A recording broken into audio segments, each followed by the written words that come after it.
right. Well, like 1 2. I ain't gonna Why hold you. Play everybody on the play TL that trying to make it Starships. seem like? Why everybody on the TL trying to make it seem like he truly a GOAT now? Like this project. Nigga, he's different, Nigga, nigga. stop playing with Bro, Rob, Wes, bro. I ain't No, gonna hold you. That I'm nigga Rob asking. I'm different, asking gang. because bro. I haven't listened to No it. So I'm funny asking West. I'm not y'all, gonna lie, like, bro. is it that Rod crazy? Wave is better than any of the last 5 artists you recently played. Bro, I'm On me, he's 99% not. sure one of them On me, artists is he's not. Drake. You're crazy. You're Whoa. disrespectful for that. I To can't lie. I ain't gonna who? lie though. Anyone that's not named Drake, he might be. Nigga, you're disrespectful for that. To What? who? To who? He to the Okay, what five are your artists, the last last 5 five songs you artists Name, that played? name, yeah, played. name. Who the five? What's Who the the name? All five? Last right, 5 names you Don't let's played? get include it. Drake. Don't include Drake. Nigga, what? If he one of the Nah, we last already five. gave you Drake though. We Yeah, conceded we for gave you sure. Drake. You heard what Lo said? All right, so recently played Future.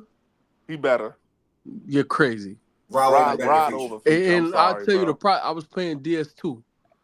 I You're don't give a crazy. damn. Rod I not don't give better a than damn. no Rod I don't over DS2, give a and I damn. Like, love I come don't Rod. on, give you're a Stop. crazy. damn. You're crazy. But Stop. look. I'm sorry, Let me bro. move. Rod Let me got it, move. bro. Leon 5 Thomas. platinum albums is insane. Leon Thomas is not even fair because he's not a rap. Like but Yeah. Rod don't make better music than Leon Thomas. But we ain't got to get into that. Two different lanes, two different people.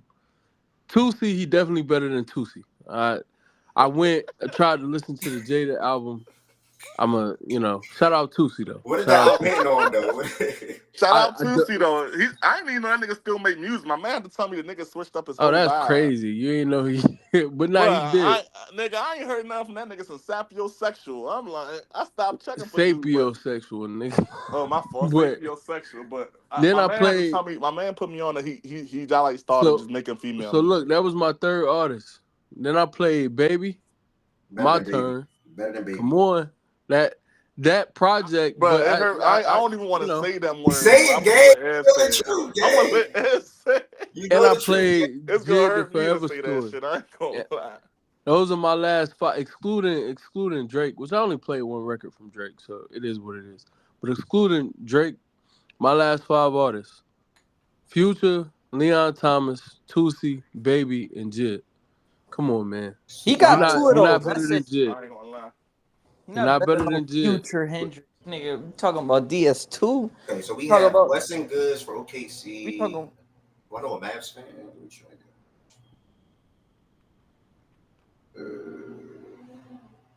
Matt Jazz. Let me take a Jazz. Hey Wes. It's Talk to me, yeah. in your brain, is it championship or bust? For OKC? Yeah. Nah, it's not championship or bust. We were talking about that yesterday. Not for yeah. me. Bro, It and, the and He did and I the say think goal is y'all logic. championship. But Western Conference, if we don't make the Western Conference Finals, it's a failure. We make it to the Western Conference Finals. I want us to win. I would pick us to win. Depending on the opponent, and I guess that's the one caveat I should have added. Depending on our opponent, it can be a disappointment. But again, if we lose to Denver, I won't look at that as a disappointment. I don't care about how much we troll Denver in here. Bro, At y'all have a all, because better I'm not team than part of them. that. You said what? Y'all have a better team than Bro, them. I and they mean, if got you the want to best player. say They got the They best they player have on the the best floor. Don't player. forget They I have the that. seen best player in Anthony the world. Edwards. I seen Yeah, Ant-Man I go mean, band for band with Yoke. Shea can't do that.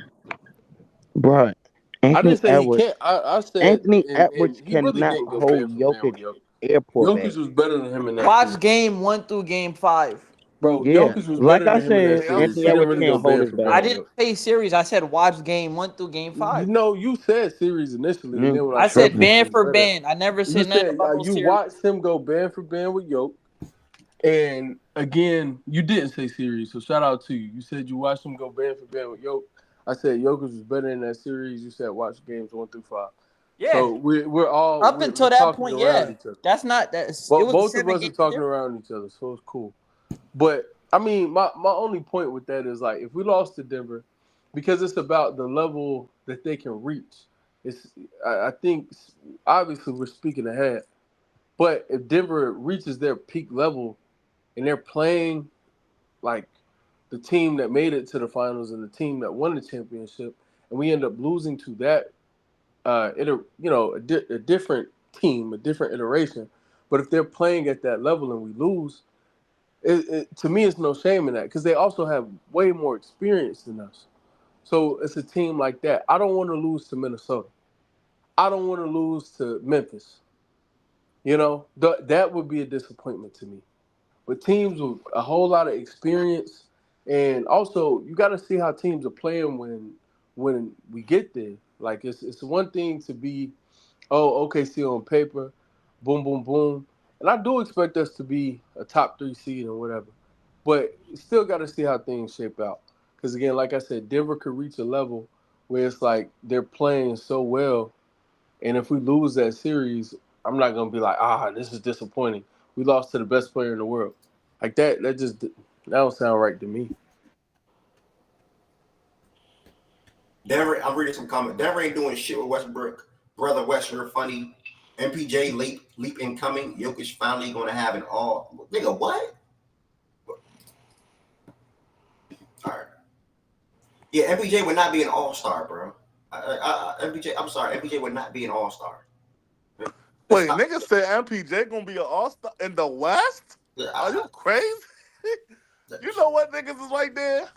They're gonna have to take a slew of injuries for MPJ to get in there. If Jamal Murray isn't in, how the fuck is the number 3 gonna be in? Have you gonna share screen or we can Nigga, just he a stare at different each other? position. Nigga, it just might be easier. I'm stalling it real quick, waiting on some text. Regardless, it's not because it's dead hard as fuck at the forward position. So I don't even see how the fuck bro gonna get in there. Let him have some random talks. Bro, like Who I had the said, best y'all list from need to yesterday, fix our expectations. Y'all can't call these teams so-called so good, but they ain't good enough to win a fucking championship. You can't put them up there with the top guys. You don't think they're not good enough to win a Who championship? said that? No, yeah, that's what I'm saying, bro. We're talking I'm about not what would be a failure. I'm not talking about OKC. I'm just saying in general. If these teams are supposed to be the best team in the league, why the fuck can't they win a championship? Who? What team you talking about though? Y'all expectations for these teams be fucked up. Just like the other day. What team? No fun. He's literally talking about OKC right now. What team? We know y'all niggas good with Minnesota making to the Western Conference Finals. What? Y'all just made it there. Why you want to go back there? No, nigga. I'm trying to reach the NBA Finals and win. That's about the Timberwolves. Shout out. About just teams in general, bro. I will say though, I watched the logic is inconsistent. I watched the nigga in here yesterday. Yeah, we got Paul George, but I'm okay with losing in the second round. Fuck no, hell no. That's not okay. That's not okay. They're okay with they never said that, bro. What are you talking about? Bro. Who say these things that you say? Y'all just pull words together. Like, why do you be doing that, bro? And you gonna say, I'm not talking about Derek. I'm just saying that's what you're gonna do. Like, what are you talking about? I will say this though. That is the question that you know him and Prosper's on 2 different sides, right? I do agree with Jay in the sense that the logic is inconsistent to me because when you go out, like people say this for certain West teams, right? But then you go out East, nobody in their right mind feels like if Indiana doesn't make it to the finals, it's a failure. Like, so this logic is very, very inconsistent. Yes, there were injuries last year, blah, blah, blah, blah, blah, but they made it. There were injuries in the West last year on Minnesota's path. They still, like, we don't sit and say, well, Jamal wasn't 100% healthy, so he doesn't count. And granted, it's different than the injuries that the Knicks dealt with and Giannis being out for a series and stuff like that. Totally understand it. But my point is, we're not nitpicking in other instances. So again, we can look at teams and we can still say, hey, Minnesota's a much better team than Indiana. So it's not an apt comparison. And that's fine. I'll hear that and I'll even agree. But I do think it's important to just always speak to things with some nuance.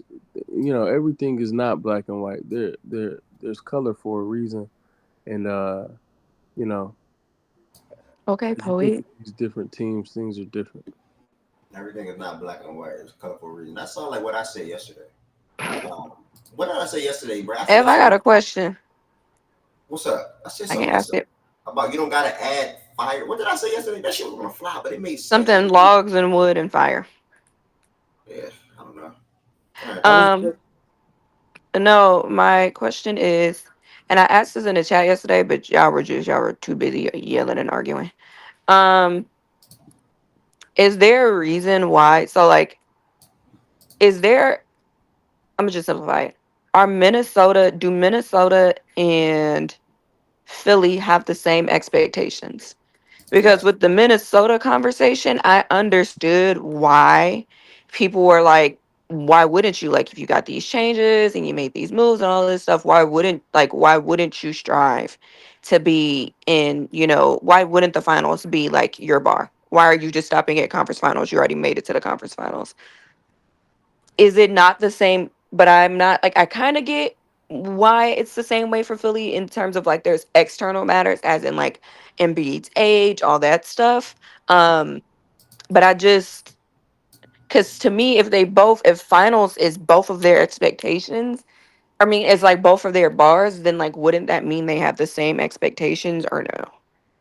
Uh, as soon as you ask that question, I'm seeing a lot of hell no's and no's in the chat. Yeah, people I, told me no yesterday, but then wouldn't explain. I'm opposed. I think I they can, have the same. I think they have the same expectation, but I think it's just Minnesota has more leeway. Like if Minnesota do not make, I said does not. If Minnesota do not make the finals, nobody's going to beat them up about it. Nobody's going to feel no type of way because we know they still have. They're on the verge of still getting to that point at any given time, and their best player is still 23 years old. Versus Philly, they have Embiid who's in his 30s. You make a big move for Paul George. You have a rising star in Tyrese Maxey. So you're viewed and expected to make the final, if not potentially win it all. Minnesota, they're viewed, in my opinion, they have expectations to make the finals, in my opinion.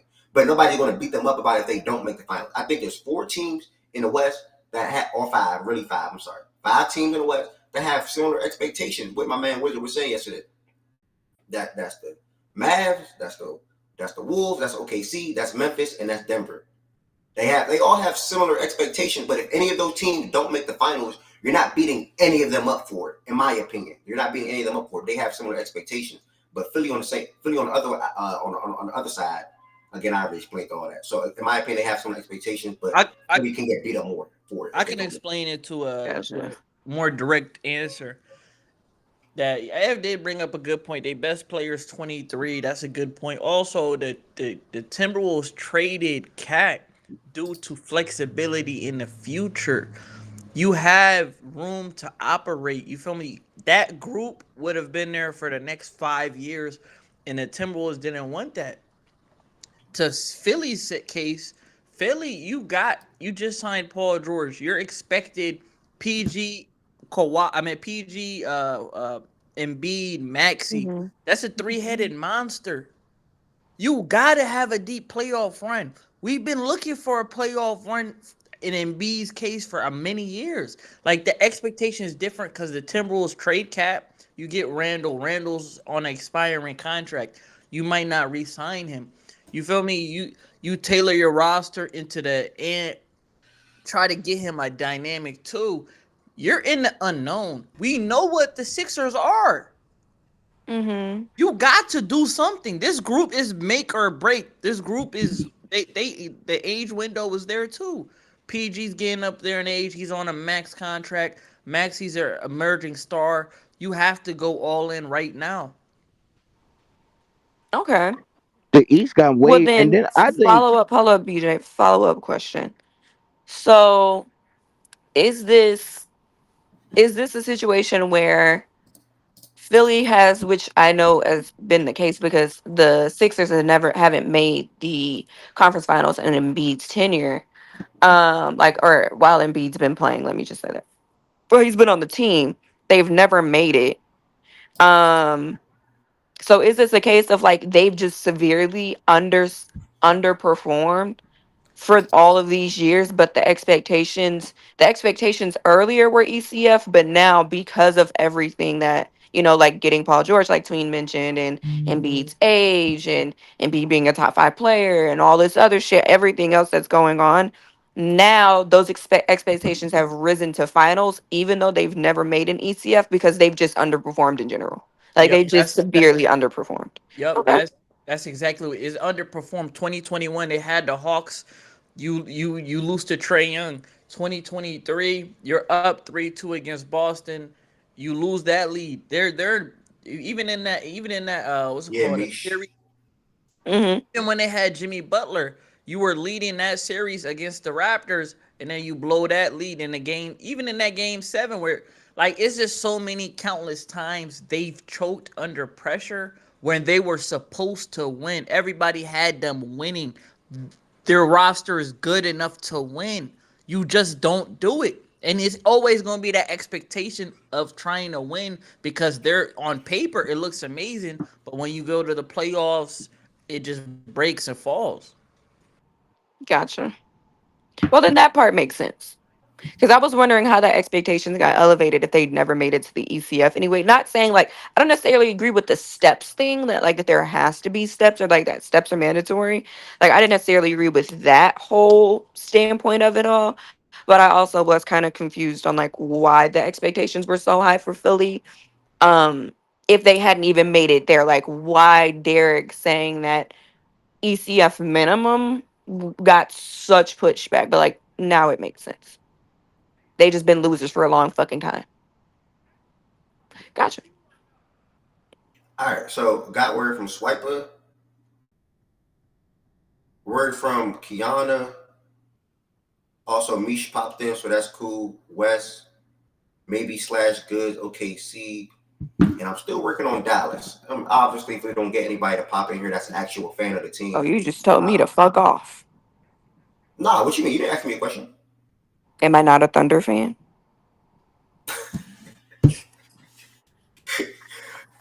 Well, I guess you and Wes can piggyback off of each other or Give talk you together some. or whatever. I could give you a good Uh, overview.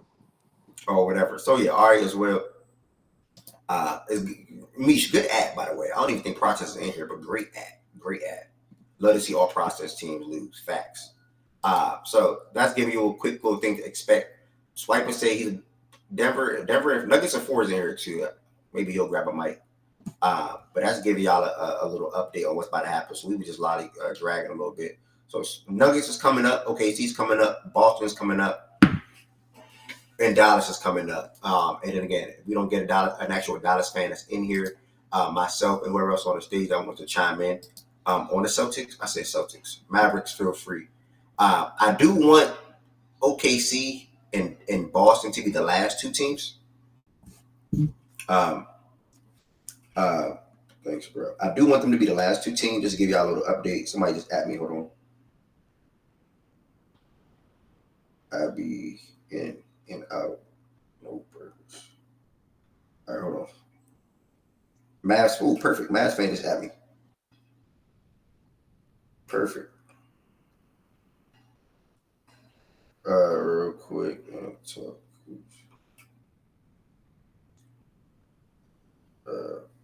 Talk about the Mavs. All right.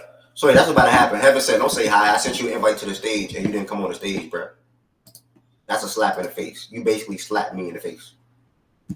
That's like me seeing you in person tomorrow, and we at a party, and I see you in person, and I don't even speak to you. I don't give you no hug, nothing. I just see you, and I don't say nothing.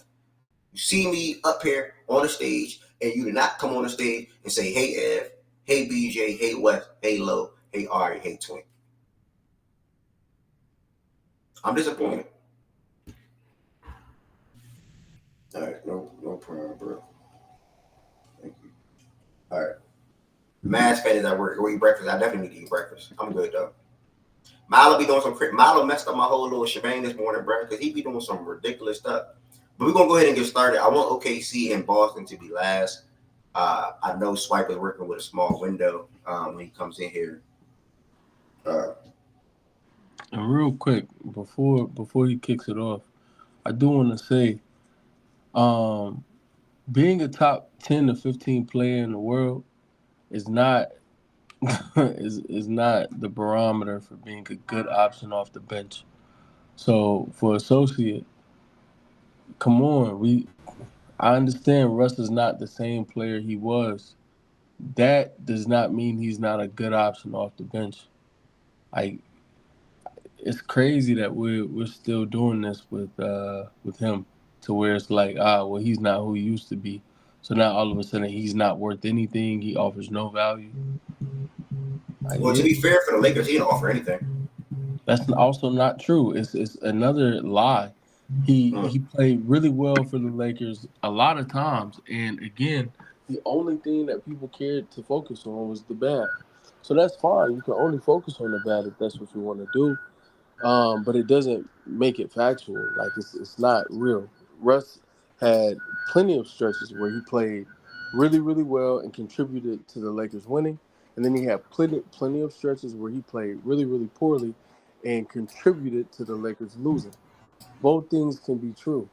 I'm sick of this one-sided narrative where we just make it seem like because Russ stopped being a top 15, top 10, top 7, top 20 player in the league and dropped all the way down to, oh, well, now people don't put you on any list. They can make a top 150 list and you won't make it. Okay, cool. To act like he still has no value though whatsoever in the league is just bogus. And What's I good, think Zay? NBA teams are showing you that he still has value. So it is what it is. We're bringing him into on their roster. You saying like on their rotation, like period, like signing him and stuff like that. Absolutely. You have a team in the Clippers who got him after the terrible Laker tenure, and he provided a lot of value. Mm-hmm. Then obviously they felt like there was still a better option out there because there are better players than Russ. So they went and got that better option in Harden, and his value changed. He went from being really valuable to the team to I think it being more up and down again. He had stretches where he was really good. He had some stretches where he wasn't so good. But again, that is the point in his career that he's at now. He's no longer at the point of his career where every night I'm a bona fide star. And people age out, people phase out. Yeah, like we haven't seen this happen for several NBA players. It's weird the way he gets covered. Like Gary Payton was allowed to go be a bench player for the Heat. People didn't act like they didn't judge him at that point like he was Seattle Supersonic Gary Payton. They judged him like he was Miami Heat Gary Payton. And I want people to judge Russ like he's Denver Nuggets Russ, as opposed to OKC Russ. Two different players, two different points in his career, two different guys, man. Like let's adjust as a community. Let's not keep doing this thing year after year where we only judge him for who he was at his peak and say, damn, he fell from grace. Okay. Plenty of people fall from grace. That's kind of the I'm not point mad of at what life. you said. I'm not mad at what you said, bro. I ain't gonna lie. That Gary Payton thing was a good little. Obviously, we gotta see Russ, right? But I like what you said, bro. I ain't gonna lie. That's trying to be funny, bro. They like what you said. Um, ain't no there. You said, dude, we don't care. Head over there. What's next for the Detroit Pistons? Y'all is dropping on YouTube in 4 hours. And also Pelicans. What's next is dropping today as well. So make sure y'all tap into that. The YouTube, as far as Fact and That's YouTube, man. If you don't subscribe to Fact and That's on YouTube, do me a solid and make sure you hit that subscribe button. We're closing out the What's Next series today. We are done with it 2 days. We have 4 amazing teams to talk about. That's the Nuggets, Celtics, OKC, and Dallas. I'm gonna read this correctly. It makes no sense to start with a team right now because Swiper will be in here in 5 minutes. So honestly, I think it's just smart. Instead of me even talking about Dallas, I'm starting to talk about Dallas right now to kick the show off. It just makes sense to wait 5 minutes and then start because it I know he's probably on a time crunch. He said he has a window. Yeah, so I'd rather just wait. Similar to what I did for Gifted a week and a half ago or 2 weeks ago, whatever it was. The problem is Russ fans constantly talk, tweet, and critique the teams he's on as if he can contribute like he's still that level of player. Got a response to that, Wes?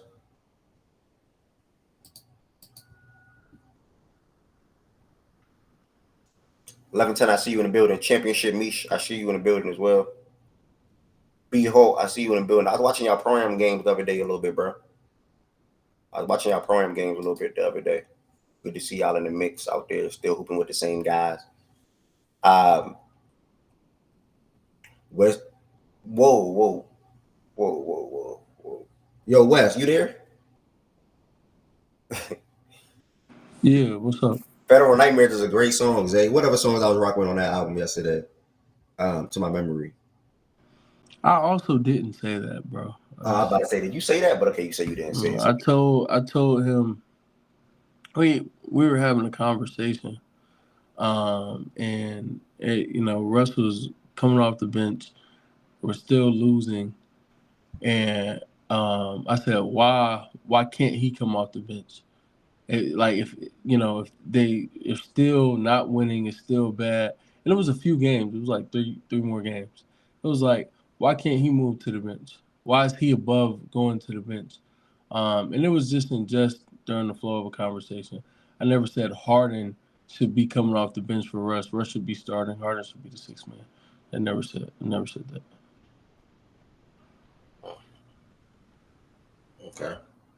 What's your comments, Twin? You about to say something? Yeah, I was gonna say, like, why niggas say they ask Russ fans is something about them critiquing the team. Bro, every fan base be meat munching they fave. Like, this is to keep it a bang. Like, yeah, Russ fans are bad. So is every other fan base. Like, you got niggas running accounts and shit.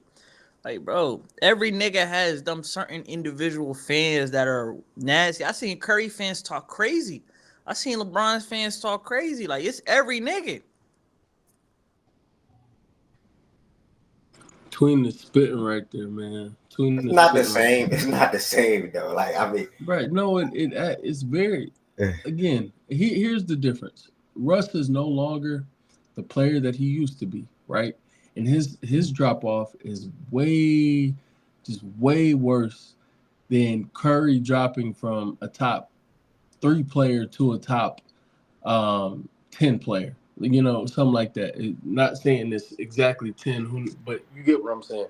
It's way different from LeBron being number 1 in the world for 10 plus years to being, all right, now you might be number 6, you might be number 7, you might be number 8, like whatever it is.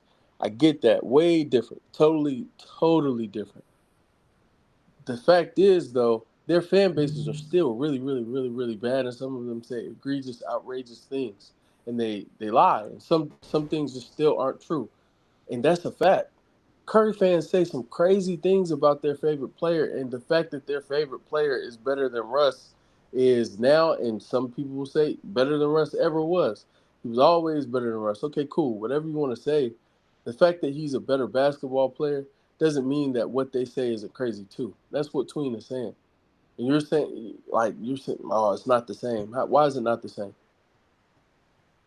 It's less crazy because their players are better. Niggas, they still say crazy stuff. They say a bunch of BS, a bunch of things that are not supported with any fact. And like, come on, bro. They say crazy stuff all the time, man. Curry fans say Curry is better than LeBron all the time. And that's way worse than a Russ fan saying Russ could start in the league right now. I'm sorry. Like, 1,000% worse. And I dare anybody up here to say it's not worse. I dare anybody in here to say. Wait, what you just say? What you say? Curry fans will look you dead in your face and say, Curry is better than LeBron all time. Curry has a better record against LeBron in the finals. Curry is out. It's cooking. I dare anybody in here to say that's worse than a Russ fan saying that Russ could start in the league right now. I dare anybody in here to say that that's worse. That's their opinion. People will say that's literally a fact. Y'all are crazy, bro. Whom 23 and associate?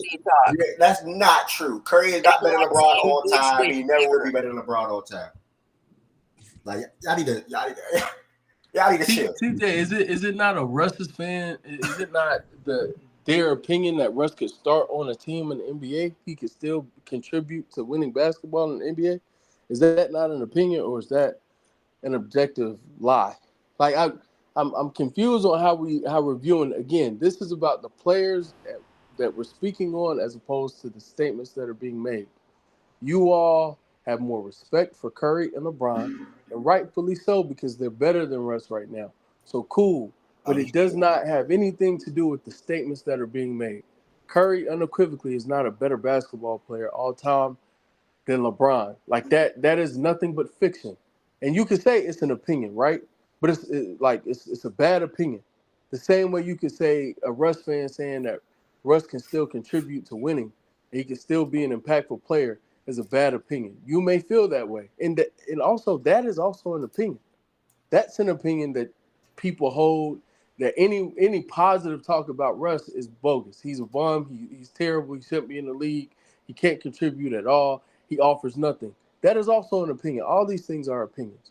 So that's not saying much, TJ. Like that's just water is wet. Okay, you're right. Water's wet. So What does that mean?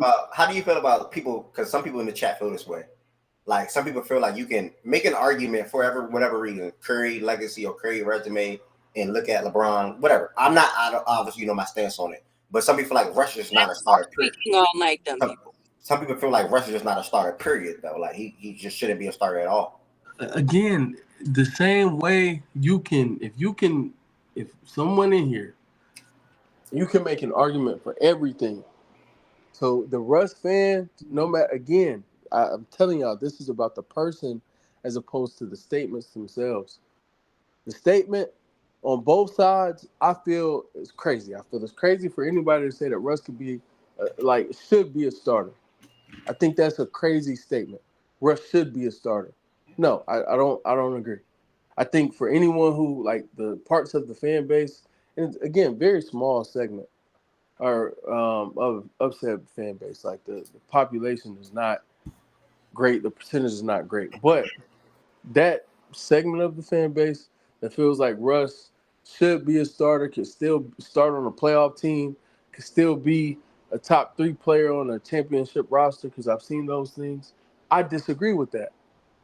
The same way I disagree with anybody who says Curry is better all time than LeBron James. I disagree with that. Both are ridiculous statements to me.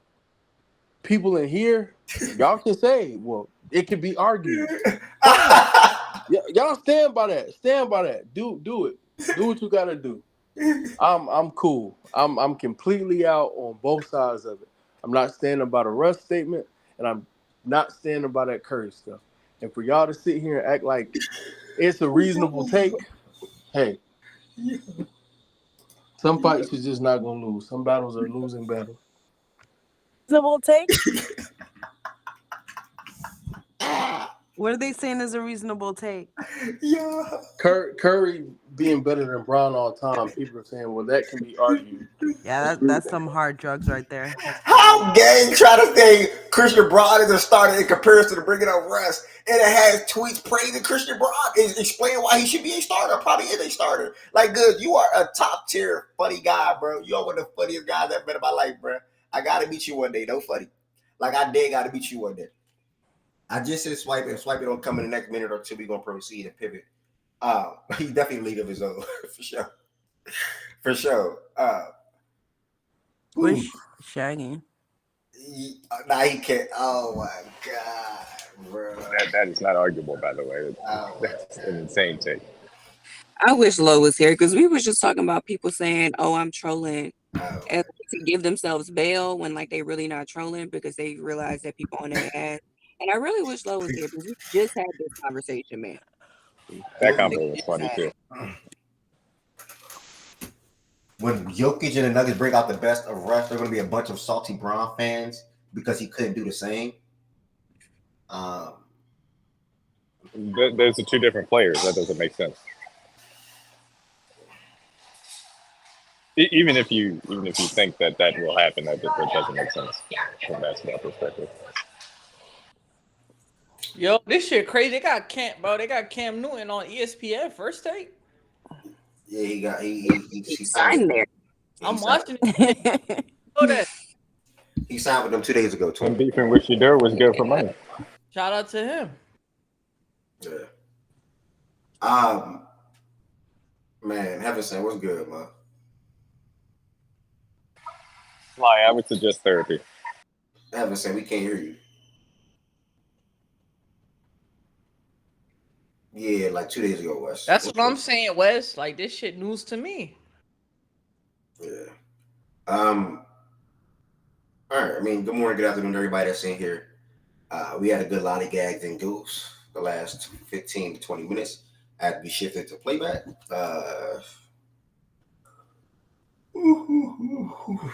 Excuse me. As we shifted to playback. We're gonna go ahead and get started now. First thing that we're going to talk about today will be the Dallas Mavericks. The Dallas Mavericks will start off the West next series, and we're going to end with the Celtics. So we're going to start with the team that made the finals in the West, and we're going to end with the team that won the championship in the East. So we're going to go Dallas, Denver, OKC, Boston. Sounds good. Speaking on the Dallas Mavericks now, guys, let's go ahead and get this started and out the way. I'm not really going to be too lengthy on this, but last year, we're going to start with the over-under. I'm going to talk about as far as last season compared to this season, and then I'm going to talk about my expectations for this team and then also potentially the future. So last year, we seen the Dallas Mavericks win 50 games, so they went 50-32. First full season with Luka and Kyrie, phenomenal pairing. This duo had a lot of highs and not too many lows. They were fun to watch throughout the regular season. They were extremely fun to watch in the postseason, obviously minus the finals. But some either one outperformed the other in OKC series or Clipper series or maybe even the Minnesota series. But all in all, they still played well for the most part in their run or their tenure so far together. I have Dallas with this 50-32 last year. I have them going over. It's not by a lot. It'd be, in my opinion, it's going to be in the same boat. 50 wins. The most, it'll be 53. Nothing over that. The most would be 51, 52, whatever the case may be. But I'm going to go with the over. I'm going to give us a dive into the depth chart and also the transaction that they made this offseason. So starting with the transactions, they added, I know off the top of my head, they brought Spencer Dinwiddie back. They added Quentin Grimes in exchange for Tim Hardaway, who was a guy that he started really damn good last year. I think throughout the first month or two of the season, he was averaging like 16, 17 points. She didn't respond back. I'm phone on D&D. I was so tempted to hit notify anyway, but I don't want to do it. Because I don't like when people do that to me. But they got Tim Hardaway Jr. out of the way for a guy. Damn, here comes Spike now. Goodness. They got Tim Hardaway Jr. out the way, rightfully so. And they also added or acquired Klay Thompson from the Golden State Warriors in basically like a sign and trade. He was a free agent. He was looking to go elsewhere. They didn't really want to pay him what he was seeking, and I think he was just ready for a new destination. Period. And also Najee Marshall. Yeah, thank you, BMA. Najee Marshall as well. So that's Dinwiddie, Klay, Najee, and Quentin Grimes. 4 additions for the Dallas Mavericks for a team that just fresh off making the Western Conference Finals. Period. Now, we're looking at the depth chart. They're expected to start Klay Thompson. Why does theirs look like this? They're the only team depth chart. Why their depth chart look like this? Anyway, they're expected to start Luka, Kyrie, Klay, PJ, and from Jason Kidd, there's a battle in training camp and preseason for who's going to be the starting center. Also, I think it's going to be Derek Lively, but Derek Lively and Gafford are battling for who's going to be the starting center. 2 good players as well. When they added Gafford and PJ last year mid-season, that helped them bolster their roster. Most importantly, their defense, their rebounding, and their athleticism.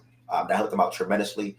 For being able to pivot from Facts West, for being able to pivot from Dwight Powell and guys like Maxi Kleber, respect to Maxi though, he's needed for them. And then you pivot and you go with Lively, Gafford, and PJ. Derek Jones Jr. was also another acquisition for them last year, who was an asset or a positive, I should say. I like their team overall. I like their roster. What's next? Same expectations. You have a guy like Luka Doncic, who's viewed as a top 3 player in the league, top 5, however y'all want to spin it. You added a guy like Kyrie Irving, who's been a phenomenal running mate for him. And you also have a guy like Derek Lively, who should be better in year 2. Last year, he was a rookie, and he had a lot of good highs. You also have good lows, and he's seen some limitations from him in the finals, with him being guarded by Jason Tatum. Not really, or wasn't really a post threat. He's looking to improve his outside game, practically also his outside shooting. That's something that has been a point of emphasis for him this summer. I feel like I'm talking fast. I'm going to try to slow down a little bit. That's been a point of emphasis for him this summer. I personally like the Spencer Dinwiddie signing for him to be the backup point guard for them off the bench. That was one of their weak spots last year. If Luka wasn't on the court, or Kyrie Irving, for example, for forever, any period, it's not really often, but any period they were on the court together, you've seen Dante Exum, you've seen Jaden Hardy, and that are things that they struggle with, especially in the final where that was on display. So you got, okay, cool. I like Dinwiddie. He's happy to go back to Dallas. He said he played some of his best basketball in Dallas, which is true.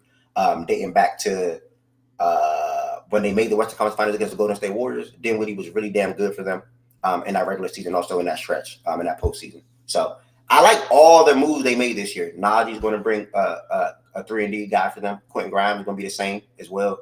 Klay Thompson, not so much of the D side, but he should still be a capable or a decent defender. But more often than not, he's there for spacing. They need his outside shooting, and whenever you're playing with Luka and Kyrie Irving, you're going to get a lot of open shots.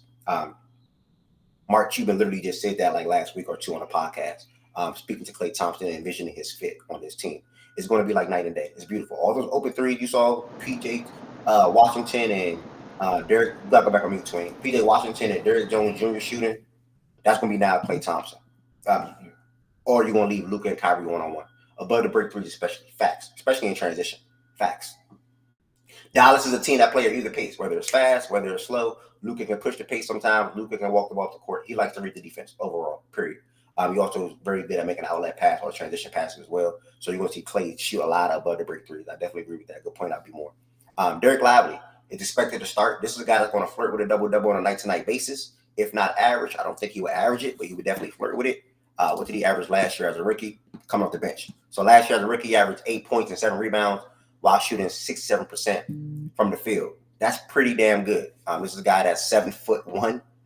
He's a rim protector. He averaged a block last year, a block and a half, with almost a steal a game. So that's pretty damn good. He's now expected to be the full-time starter. So seeing Lively play 23 minutes last year and give you the I'm sorry. He averaged 8 and 7 last year. I'm sorry, y'all. I apologize. Wait, what? I'm confused. But either way,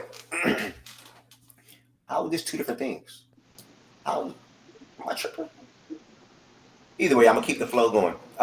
Lively is now going to be playing, I would probably assume, low 30s, high 20s instead of the 23 minutes that he saw last year. You'll see him, in my opinion, be at 28, 29, 30. With Daniel Gafford minutes being low 20s in that range. So both guys are still going to play. Both guys are still going to contribute. But Lively is just a clear, better player. And they've seen that, and we've seen that in this postseason last year. What else I want to touch on? As far as the Dallas Mavericks? I have them going over.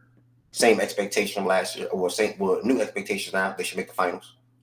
That's their expectations. I'm pretty sure that's what they're thinking in the locker room as well. I'm not saying the same last year. Nobody, including myself, expected Dallas to make the finals last year. I thought it was Denver the whole damn time. I didn't want Dallas to play Denver at all. Thank God Minnesota took care of business. Or thank God Minnesota did that for me. Because I don't think Dallas would have beat Denver last year.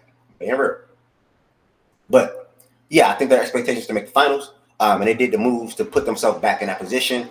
Hopefully it all pans out. Hopefully Klay Thompson is having more often than not good shooting nights with him more being wide open for the most part. Kyrie will be Kyrie throughout the regular season, give you the 23 to 25 points. Luka will be Luka. We've seen him have a phenomenal regular season last year. And Derek Lively would be the biggest difference for me with him starting. So that's a big plus. That's a big positive. And then what Najee Marshall and Quentin Grimes, and we just got to see what they're going to do. Maxi Kleber, we got to see how the rotations is going to be. And I think that's really all I got to say. Same expectations. I got them going over the mark, the win total from last year. What's next? Get back. Incorporate the new guys. All these guys should be plugins, really. Nothing to adjust to, honestly. And be better. Luka has to be better in the finals. Luka has to be better overall as a player from an efficiency standpoint. Kyrie has to be better. PJ Washington has to be better. So that's it. Be better and be consistent. That's really all I got to say about the Mavericks, man. I like all their offseason acquisitions. I like their roster. And that's it for me. Anybody got anything to say about the Dallas Mavericks? I feel like I was just talking for like 5 minutes. I got something to say. What you I have a question after 20. I'm going to be honest, bro. They lost a lot of athleticism. Like, you bring in Klay Thompson, Najee Marshall, you feel me? But like you still got PJ Washington, but like Derrick Jones Jr. as a vertical like lob threat dunker spot guy, he was like their Aaron Gordon. Like, you feel me? You lose a big part of what, especially as a defender. We seen what he was doing against Paul George defensively. Like, is not Najee Marshall's a solid defender, but like Derrick Jones Jr. I mean, that's a big loss. I don't expect them to go back to the finals because him, PJ, they was a two-man punching crew against OKC. We seen what they was about. Okay, I didn't know you were done right there. Damn, that was a abrupt cutoff. Yeah, I didn't know you were done. You just stopped. Like, you just. I'm gonna read what B more typed in the chat, and then I'm gonna proceed back to you, and then I'm gonna go to West question. B more basically was sort of kind of saying what I was saying about as far as Klay Thompson last year converted 39% from three on 9 attempts while being 7th percentile in shot quality out of players to have played at least 2,000 minutes. Dallas generated some of the highest quality looks for their players, and I expect that to extend to Klay. Now, Tween, when you look at that situation with Derrick Jones Jr., I think it's more often than not addition by subtraction, or more so addition. There's no way you're looking at this team and saying, "Oh yeah, I'm hesitant or I'm skeptical because they lost Derrick Jones Jr. and he was sort of kind of like their Aaron Gordon." I don't like that comparison for one. He was a wing stopper. Yeah, he has defender. vertical. He has lob threat abilities, dunker spot guy. Mm-hmm. He makes the 3 out, 4 out, whatever you would like to say, with lively pick and roll, Derrick Jones dunker, and the 3 shooters, Kyrie. Mm-hmm. I mean, now it's gonna be Klay, and then the third one, you feel me? I'm pretty sure it's gonna be PJ still there. It's just like it don't have that same pop. Like, you have Kyrie, Klay, Luka. They're gonna have 3 guards at one time, right? Then you got PJ, then you got Lively. It don't like it's like too much of the same thing, you know? What you mean by that? Too much tough shot making. Like, Klay gonna hit tough shots. There's not a lot of easy, you feel me, just normal, like, you feel me, like a different, unique player. Like, it's all this, like, they gonna win a lot of games due to their skill set, but like they don't got no more. Like, Klay defensively, bro, last season, bro, that nigga was ass. Mm-hmm. I'm with you. Like, I get it. You got Kyrie still there. He was amazing defensively in the playoffs. But like, I don't know how I feel about this team. I'm gonna be honest. I'm pretty hesitant. Like, everybody got better. Like, I mean, Denver did lose KCP. That is, but Jokic can ramp it up a little more, and they still got a nucleus. You feel me? Do you think Dallas is a better team than what they were last year? No. Okay, so that's where we just disagree at then. Okay. Because you said they lost a lot, and what did they lose to you? And then tell me what they did. What did they add? And then I'm gonna go to West question. They added 3-point shooting, which what did they lose? What did they lose first? Like, what? They lost one of they lost their best defender. Okay. And then they added. Did they add any good or quality defenders to you? They did. Grimes is an elite pickup. You feel me? You still got Najee Marshall. You try to give him the MLE. That was a good pickup. I'm fond of those 2 players, but like, it's not the same. Najee's what was he listed at? 6'5", 6'6"? Something like that. Whatever that. Yeah, whatever. I don't know his exact height off the top of my head. I mean, he was solid in New Orleans. He had a good. What is the height? What does the height got to do with anything? No, when you because he's going to mostly guard the threes. He's their wing stopper. That's what I'm expecting. Derrick Jones Jr. wasn't no tall guy though. He's a small wing himself. He was like 6'7", but he had like a long wingspan. Yeah, facts. Long wingspan. 6'5", long wingspan. Derrick Jones is 6'5"?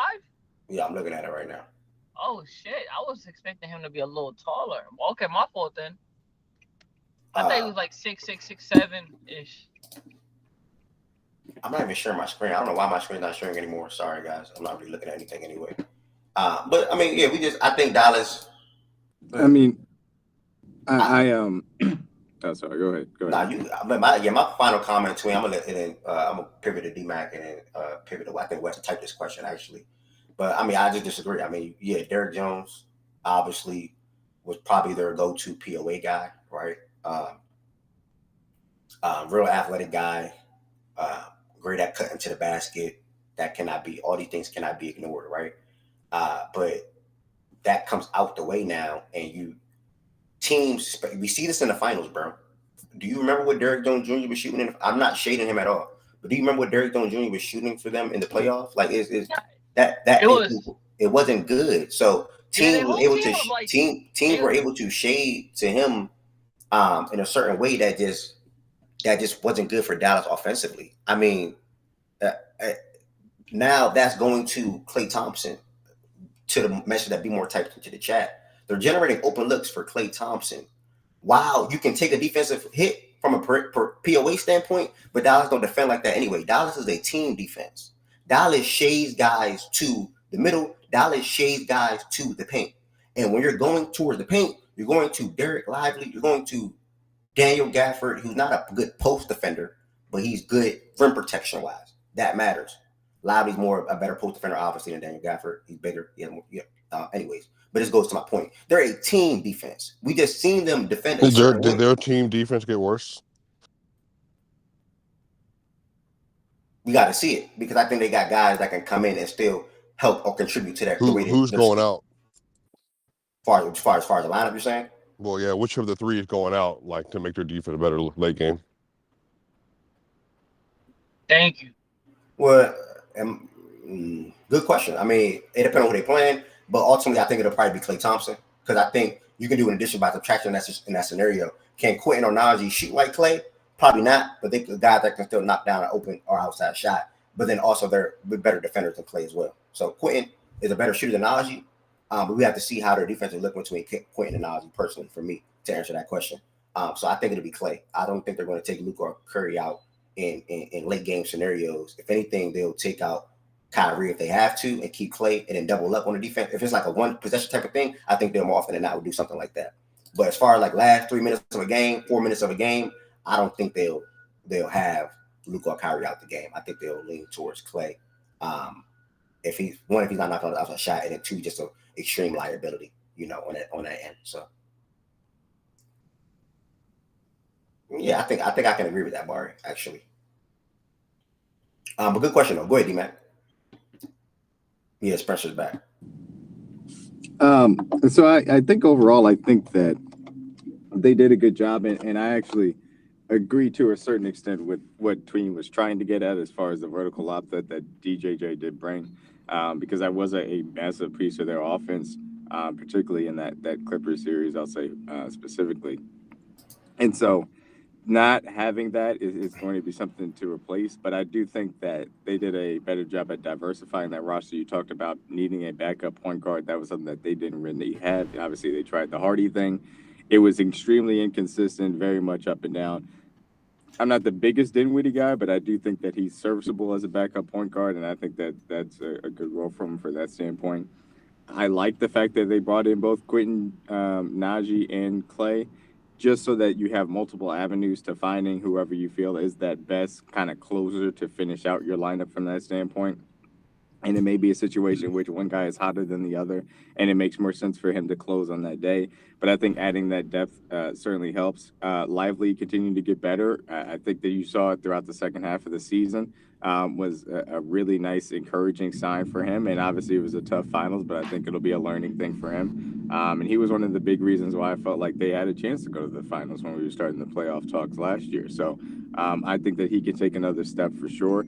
Ultimately, I would not be surprised if this team takes a step back from a seeding or record standpoint. I think that's possible. Again, Kyrie is my favorite player in the league, but we know how Kyrie can get during the regular season. There is a every night type of question mark that comes along with that. So maybe it is one of those things, and maybe they're still trying to find their footing as far as the rotation is concerned. It's not like the West is soft by any means. So if that happens, that's fine. But I do think that come playoff time, they'll be a more dangerous team than they were last year. Now, does that end up taking them to the finals? Question mark, because I do think other teams in the West have gotten better as well from where they were. So that's really the thing for me. I do think that they've made themselves an overall better and deeper team, but I'm not sure if that will, obviously take them to the same place. We got to see how things work out with the other teams as well. Right, exactly. I like the last game that you said for sure. Anish, man, I didn't even know you was in here, bro. You could have came to the stage. I did a lot of talking about Dallas, but I rock with Dallas anyway. Wes, were you good, Wes? You had something to ask, or you were good? He had asked about maximizing Clay's ability in an offense that was different than what he had I think operated B-Move with responded before. to him, right? Yeah, and I think that that's a fair question to have, but I think it's just one of those things where he's not going to be expected to play that similar role, especially not from a volume standpoint or expectation standpoint. I think it's just I think it's just about simply being able to hit those spot up shots when asked to, and be a connector after that. Because the idea thing is being able to have one of Kyrie or Luka for the majority of the minutes, and if not, then Spencer will be out there as well to help out with the ball handling. And not a lot of other offensive burden will be on top of them. But again, you just got to get better above the break 3-point shooting than you did from those guys last year, because that's really what ultimately did them in on the offensive end. Yes, sir. Well said, brother. Thank you. Thank you. Do anybody else have any good 20 minutes or so roughly on Dallas? Dallas had no idea how to stop Porzingis in game one. Facts. There wasn't no stopping Porzingis in game one. That nigga was making everything. Yeah, he's on a high. I was like, yo, that man is cracked. Oh man, that was wild as fuck. Are we good on Dallas? Anybody have any questions on Dallas, or are we going to pivot to Denver? I think we're good. Heavenson, are you good on Dallas? Mm-hmm. What is she doing? Heavenson, what you eating? Are you okay? What are you? Mm-hmm. You all right? Mm-hmm. Okay. I'm eating. Sorry, I'm eating. Yeah, that's what I said. What you eating? It sound like what are you eating that's that good? That's making you like. Wait, what are you eating that's that good though? What is that, Heavenson? What are you eating? I'm confused. Because now I'm curious. Good lunch or something, you know. Heavenson, what are you eating? Dumpling. Damn. And Damn, that sounds good right now, bro.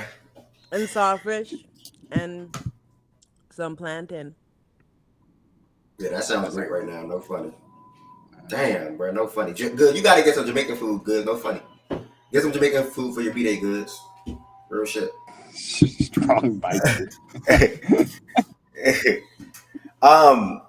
If QG can reflect what he shot from 3 and 22 from 3, that completely changes things for Dallas, in my opinion. I like that Dallas has the ability to go from Clay coming off the court to Quentin coming on the court. Last year they was banking on Tim Hardaway to be that guy for them from an outside shooter perspective. And he just flopped. He started to flop. So I like their additions. Again, we'll see. We'll see what they look like. I like what D-Mac said. They got better from a roster standpoint overall, but that does not mean they're going to get them back to the same point where they were this past season. So we got to see how it comes together. And that's just a lot to respect to the team that's in the West, man. Like I said, there's 4 or 5 different teams that can make the finals in my eyes or viewed as guys or teams. No, that's Jazz. I'm not viewing Memphis as a team that should make the finals. That's Jazz. My bad. Not even Minnesota, to be honest with y'all. It's really 3 for me. Honestly, I'm looking at Denver, Dallas, and OKC. I'm being real. That's me. That's my opinion. Don't mind Milo, bro. I'm cutting this here. He looks ridiculous right now. I gotta stop. Like, you gotta come out the camera, bro. No funny. You gotta come out the camera. Before injury, Hardaway was good. Good point out. All right. Will Clay be the third option? Yes, Clay will be the third option. But you see more nights where PJ Washington will have a better offensive game than Clay, though. So I wouldn't say that. Yeah, I mean, the thing about it for me is I don't think this is a team where you have a clear third option from that standpoint. I think that you're going to see, obviously, the shots created by Luka and Kyrie, and then to a lesser extent, Dinwiddie be, for lack of a better term, the third option, whether it's the lobs to Gafford or Lively, or it's the outside shooting for the 3 guys we just talked about, Clay, Quentin, or Najee, or, from the standpoint of having PJ cutting or spotting up occasionally, too. So, like, it's one of those things. It's going to be by committee. And it's going to be whoever has the hot hand and whoever's in position to make those shots. I agree. To close out, I agree, because I think some nights PJ Washington will have good offensive games, similar to some games that he did in the playoffs. I think some nights with Derek Lively starting now, he's going to when he starts, he just looks better. He's just a better player than Gafford. and I'm glad that he's starting because you're going to see nights where he has 20 and 10, 18 and 9, 15 and 8, things with 2 blocks. So if you play fantasy basketball, I'm giving y'all a gem right now. If you play fantasy basketball, prioritize Derek Lively, especially if you do a categories league, because he's going to give you blocks, he's going to give you points, he's going to give you rebounds, and he's going to give you the field goal percentage. High field goal percentage at that. So, and let me check his stats. I don't think he's a bad free throw shooter. I think Derek Lively is a decent free throw shooter. Let me check. I can't remember. Could be wrong. Well, he's a bad free throw shooter. Goodness gracious. My bad, y'all. Holy cow. 50% Yeah, I was gonna say no. It's not. Yeah, my bad. My bad. I try to jazz him up. My bad, y'all. I try to jazz him up. But that's definitely not. I'm not saying that it will or won't, but it is one of those things where he can get better at it. So if that 50 can turn it to 65, then that's he's working. Tremendous. Derek Lively's a hard worker. He's working. Yeah, so, absolutely. Thank you, D-Mac. Thank you, Be More in the chat. Thank you, Wes in the chat. Thank you, everybody that chimed in on the Dallas Mavericks. I think that was a phenomenal segment. Personally, we're going to pivot, man. This is a team, and let me continue. We're going to pivot. This is a team that was expected to make the finals last year. They fell short. They were up big. What was it, game 6 or game 7, whatever game it was? Game 6, I think it was. Before they went back to Mini, it was game 6. They were up big. They ultimately sold, and Mini went back home, and they won the series. The next team for the West next segment, 3 more teams to go, is the Denver Nuggets. We talking Denver Nuggets inside. We talking Denver Nuggets. In fact, that's that. I gotta get my dog Swiper Cam in here. Swiper Cam, thank you for pulling up. This is the What's Next segment. This segment basically is you're gonna look at your record from last year. Let us know if you have you guys going over or under that mark. Next, the next question is, what do you think will be the biggest differences from last season to this season? It can be positive things and also can be negative things. I would like you to speak on both sides because I view you as a realistic fan, in my opinion. Third, expectations.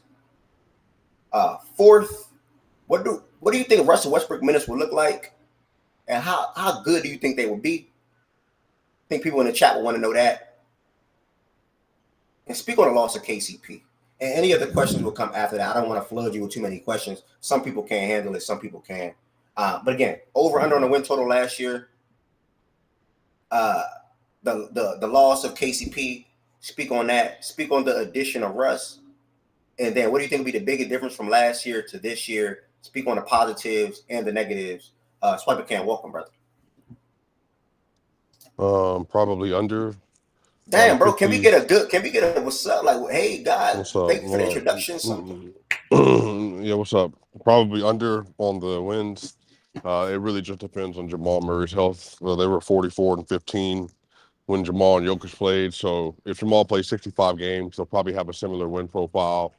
If he's healthier, they'll win 56 games. But if he misses 22 again or whatever, then they won't. So maybe 52 and a half is probably about my mark, but they'll probably end up winning 54. But that just kind of depends on, like I said, just overall health and all that. Because Jamal missed 23 games and then he went out early in 3 games. So basically 26 games last year he didn't fully play in. And then I think they were 29 and 6 when he scored 20 points last year. So if Jamal Murray's healthy and his floor of scoring consistency is there, then, like I said, they're just going to be just a good bit better. But that's where most of it comes from for me. I think Christian Brown is going to be the biggest difference in the starting lineup. He's not a good mid-range shooter or a good corner 3-point shooter yet. He obviously is a tremendous athlete. He's a better athlete than KCP is. He's a very good defender. He's a better defender versus bigger wings than KCP is versus Anthony Edwards in particular. He's a better defender, but he's a worse defender versus smaller guards, but he's still good. But I definitely think some of the screen navigation stuff, Christian is good at it. KCP is elite at it though. So I think that's the biggest difference. He's a really good rebounder. He's probably gonna average 4.5 rebounds or something a game this year, which is gonna make the rebounding even better. I think figuring out some of the spacing stuff, meaning he's going to have to get those 3-pointers up and get them up and keep shooting them when he's open. I think one of the solves to the Nuggets offense, Malone talked about this, Michael Porter Jr., Jokic, and Murray taking more threes. Murray, I think what he needs to do is go from 5.8 3-point attempts a game to closer to 9. Like Jason Tatum volume, basically, I think he needs to be at about, like, I would say at least 7.5 to 9. I think that would just improve his overall numbers. If he did that, then he would be looking at 23-24 a game on 6.5 assists a game. The conversation around him would look different. He shot almost 43% from 3 last year. So I think that's kind of the stuff that has to evolve in terms of the Nuggets having a more modern offense.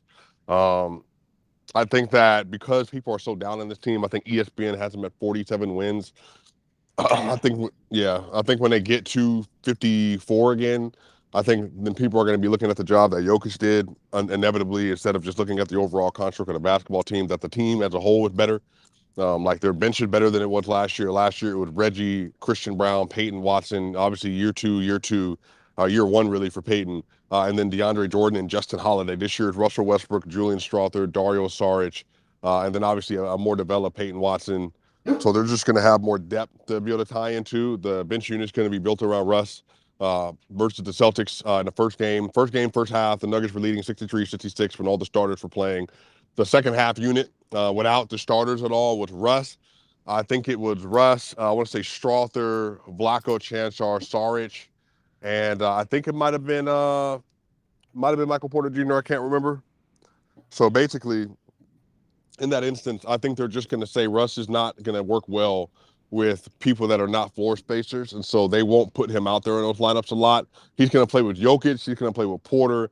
And I think, he'll spend some time with AG and all that, but I think even that way they're going to run that offense, a lot more pick and roll in those instances, a lot more rim running. But with Russ, it's basically like 4 out, and then basically make it work and go get down to the rim, kick out, like that kind of stuff. I do think that he's going to be better than Reggie was last year, but I don't think that's going to be like a massive challenge. Reggie just wasn't good. But I do think Sarge is good. Like, he's going to be probably the best backup center they've had since they had Mason Plumlee 18-19. I think expectation is for them to win a title, obviously, but I think it's going to be a challenge with how they figure their offense out over the course of the year. Their defense is going to be great again. Just because Christian, that's what he does. It's just, can he hit any mid-range shots? Can he, convert at the rim consistently? Peyton Watson, obviously, he's going to be playing a lot more 3 this year. He's worked on his shooting all year. He's worked on his finishing. He shot well from mid-range last year, but he has to increase some of that volume. He's going to be asked to dribble the ball a little bit more, show a little bit more playmaking in this game. So, I mean, I think the young players are the questions. Julian Strawther, I think, is going to be a guy. Like, he has a modern game. The player I liken him most to is Jordan Poole. Like, he's a pull-up shooter. He gets down to the rim. He'll shoot. He'll pop floaters. Good comparison. Yeah, but, like, obviously, getting to that second-year Jordan Poole when he was averaging, like, 20 points a game and, like, putting up heaters and stuff, that's going to be a challenge. He only has a couple of 20-point games in his career so far, but he was playing well before he got hurt. And so it's just a matter of him, like, maintaining his health and all that. But defensively, they're going to be a terror, just because Peyton, Christian are, like, both tremendous defenders, especially Peyton. But I do think a lot of this is going to come down to Jamal Murray's health. Like, if Jamal Murray's healthy, then I don't really think it's much of a conversation about, like, how far the team goes, but it's really up to him and taking care of his body. Thank you for answering everything, especially in the order that you did. If I had to ask a follow-up, I've been asking everybody that's fans of teams at the top of the conference the same question. Obviously, it's going to be a bloodbath, and it's going to be hard to predict as of right now who's going to make the finals, right? But how do you think you guys, when it comes to a potential Western Conference Finals matchup against OKC, how do you see that series going? Yeah, I think OKC's really good. I think they could easily get to the finals, contend for the finals. I love the roster. They're going to have SGA, Alex Caruso, Chet Holmgren, Isaiah Hartenstein, J-Dub, Cason Wallace, Isaiah Joe, Kenrich Williams. Obviously, the other J. Will coming off the bench. Go ahead. I think they're going to be really good. The thing is, the Nuggets, they're going to still present so many matchup issues versus them. I think that's a series where the Thunder are going to play bigger, more consistently with Isaiah Hartenstein and Chet, because they're going to have to. But I think they're going to play a little bit into the Nuggets' hands. on the other end with that, because Isaiah Hartenstein is just not going to be a player that well, even if they want to, right? Even if they're running pick and roll more, and they want to dump off to Hart, like the Nuggets are going to concede that spot on their defense just because that's what they traditionally have done. Like they'll say, okay, what's the least important shot in basketball? Oh, okay, it's right above the restricted area, below the 3-point line, and let's let the big, just be in that situation to try to go cook or whatever. And I think letting Hart, kind of dominate those possessions, limiting SGA as much as possible. Don't double, put length and size on him, and then try to keep him from getting to the rim and make him shoot his pull-up shots, which again he's a lead at. So that's no disrespect to SGA. It's just, what are you willing to concede? And I think conceding mid-range jumpers is like always optimal. You just want to make sure you're doing that. Yeah, but I think the Thunder are going to present a really good matchup. But I think there are several things that the Nuggets will be able to do in a series like that. But I think, again, it just comes down to like physicality, rebounding, converting a lot of open looks, which they'll get, Porter and AG at the rim runner, and then obviously Jamal. Then Christian's going to have to hit shots. And I think that was the biggest difference last year in the playoff. KCP just was very inconsistent, especially in the second round, converting those 3-point looks. But I think Julian Strawther is probably going to play more in a series like that. I don't want to assume, I don't know what Peyton's going to do, but Peyton, if he takes a leap, it's a 3-point shooter, which is Malone's talked about this, at least 35%. I've said 37% is where he needs to be. If he could be a viable threat there, now he's a really good defender on players like SGA because he's just so tall and he's so long. But, that's just one of those series that Jokic is going to feast and have his way, obviously, but Jamal, I think Jamal has proven that if the defense has a lot of POA defenders, when he's healthy, he's able to just do what he needs to do. And I even think he definitely was inconsistent versus the Timberwolves, which is why I think they lost. Yeah. He was 5 of 15 in game 2, but again, Murray had some incredible games versus the Timberwolves, and including the game 7. He had 15 in the second half, scored 35 points in that game. He was hitting his threes. Game 5, he went to Minnesota and was absolutely giving Jaden McDaniels hell. So Murray's going to have those games where it's just he's not as effective, but then he's going to have games where he's is this an all-NBA guard? And I think that's where the Nuggets ceiling is. It's just how often can he hit that peak and how low are his lows? Can he maintain some level of efficiency or whatever, for the most part? So, yeah, so, we'll definitely. Ultimately, you have you guys winning that series as of right now. Yeah, I think, again, that comes down to health, though. If everybody's healthy, then I think they'll have the shot making to get that done for sure. And I think Jokic will prove that, however high he needs to go in that series, he'll be able to get to. But it's obviously just assuming Jamal's health. If healthy, as you were talking in the chat, some people, as you were talking, some chat people, I said some chat people, that's wild. Sorry, y'all, love everybody in the chat. Some people in the chat. Some people in the chat was basically not pushing back, but questioning, say Jamal has to go through Dort and Caruso, and then after that, still have to deal with Wallace, and then you go Chet on AG and have him as a roamer, and have Hart on Jokic. Do you see that difficult? Being a difficult. Yeah, I think that's going to be very close to what Minnesota did last year. But again, just to clarify that series, if the Nuggets role player in particular, again, anyway, sorry, I got a text. If the Nuggets role players, some of that, it's just going to be finishing possessions and all that, especially on the perimeter, they're going to have to be able to operate at a high level, in those series. And again, that's how you win series, period. You're going to have to hit your shots.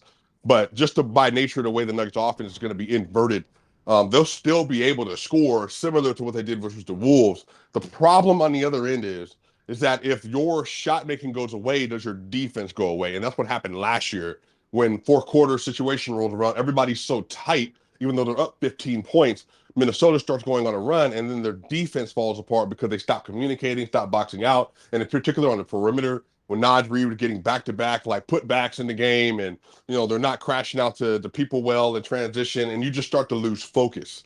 So that's a series that's going to require them to play with a distinct amount of focus. But again, I think Minnesota is no longer in that same tier anymore with Julius Randle, and people can call me whatever they want, but I just don't. I'm glad you answered. Yeah, I don't think Julius Randle is the second offensive option in the series. That's not doing it for me at all. I think they're going to be a different team. But I do think that Thunder replaced the Minnesota Timberwolves as the toughest matchup the Nuggets will have. But I think there's some things schematically the Nuggets are going to be able to do in that series to win it. But again, it comes down to execution. and then Boston would be behind them in terms of like teams that the Nuggets would struggle against the most. You answered my next question. So that's perfect. I'm good. My last question for you is, again, thank you for coming in here. My last question for you is then, if you had to say not OKC, right? If OKC is not included out West, and obviously you taking Minnesota out of that. Sorry for the construction work, y'all. I'm sorry, wait a second. You take OKC out of that. Who is that next team that you're like, they can be a threat. They can give us some problems. They might be able to beat us in the series. I mean, I don't want to disrespect Boston at all. Like, so No. Said, keep it West. Keep it West. In the Western Conference, probably still Minnesota. It's just like I think they'll still like be the second team because they just have the personnel. I just don't think the Mavs like present that kind of issue for them in the same way. So still could be Minnesota.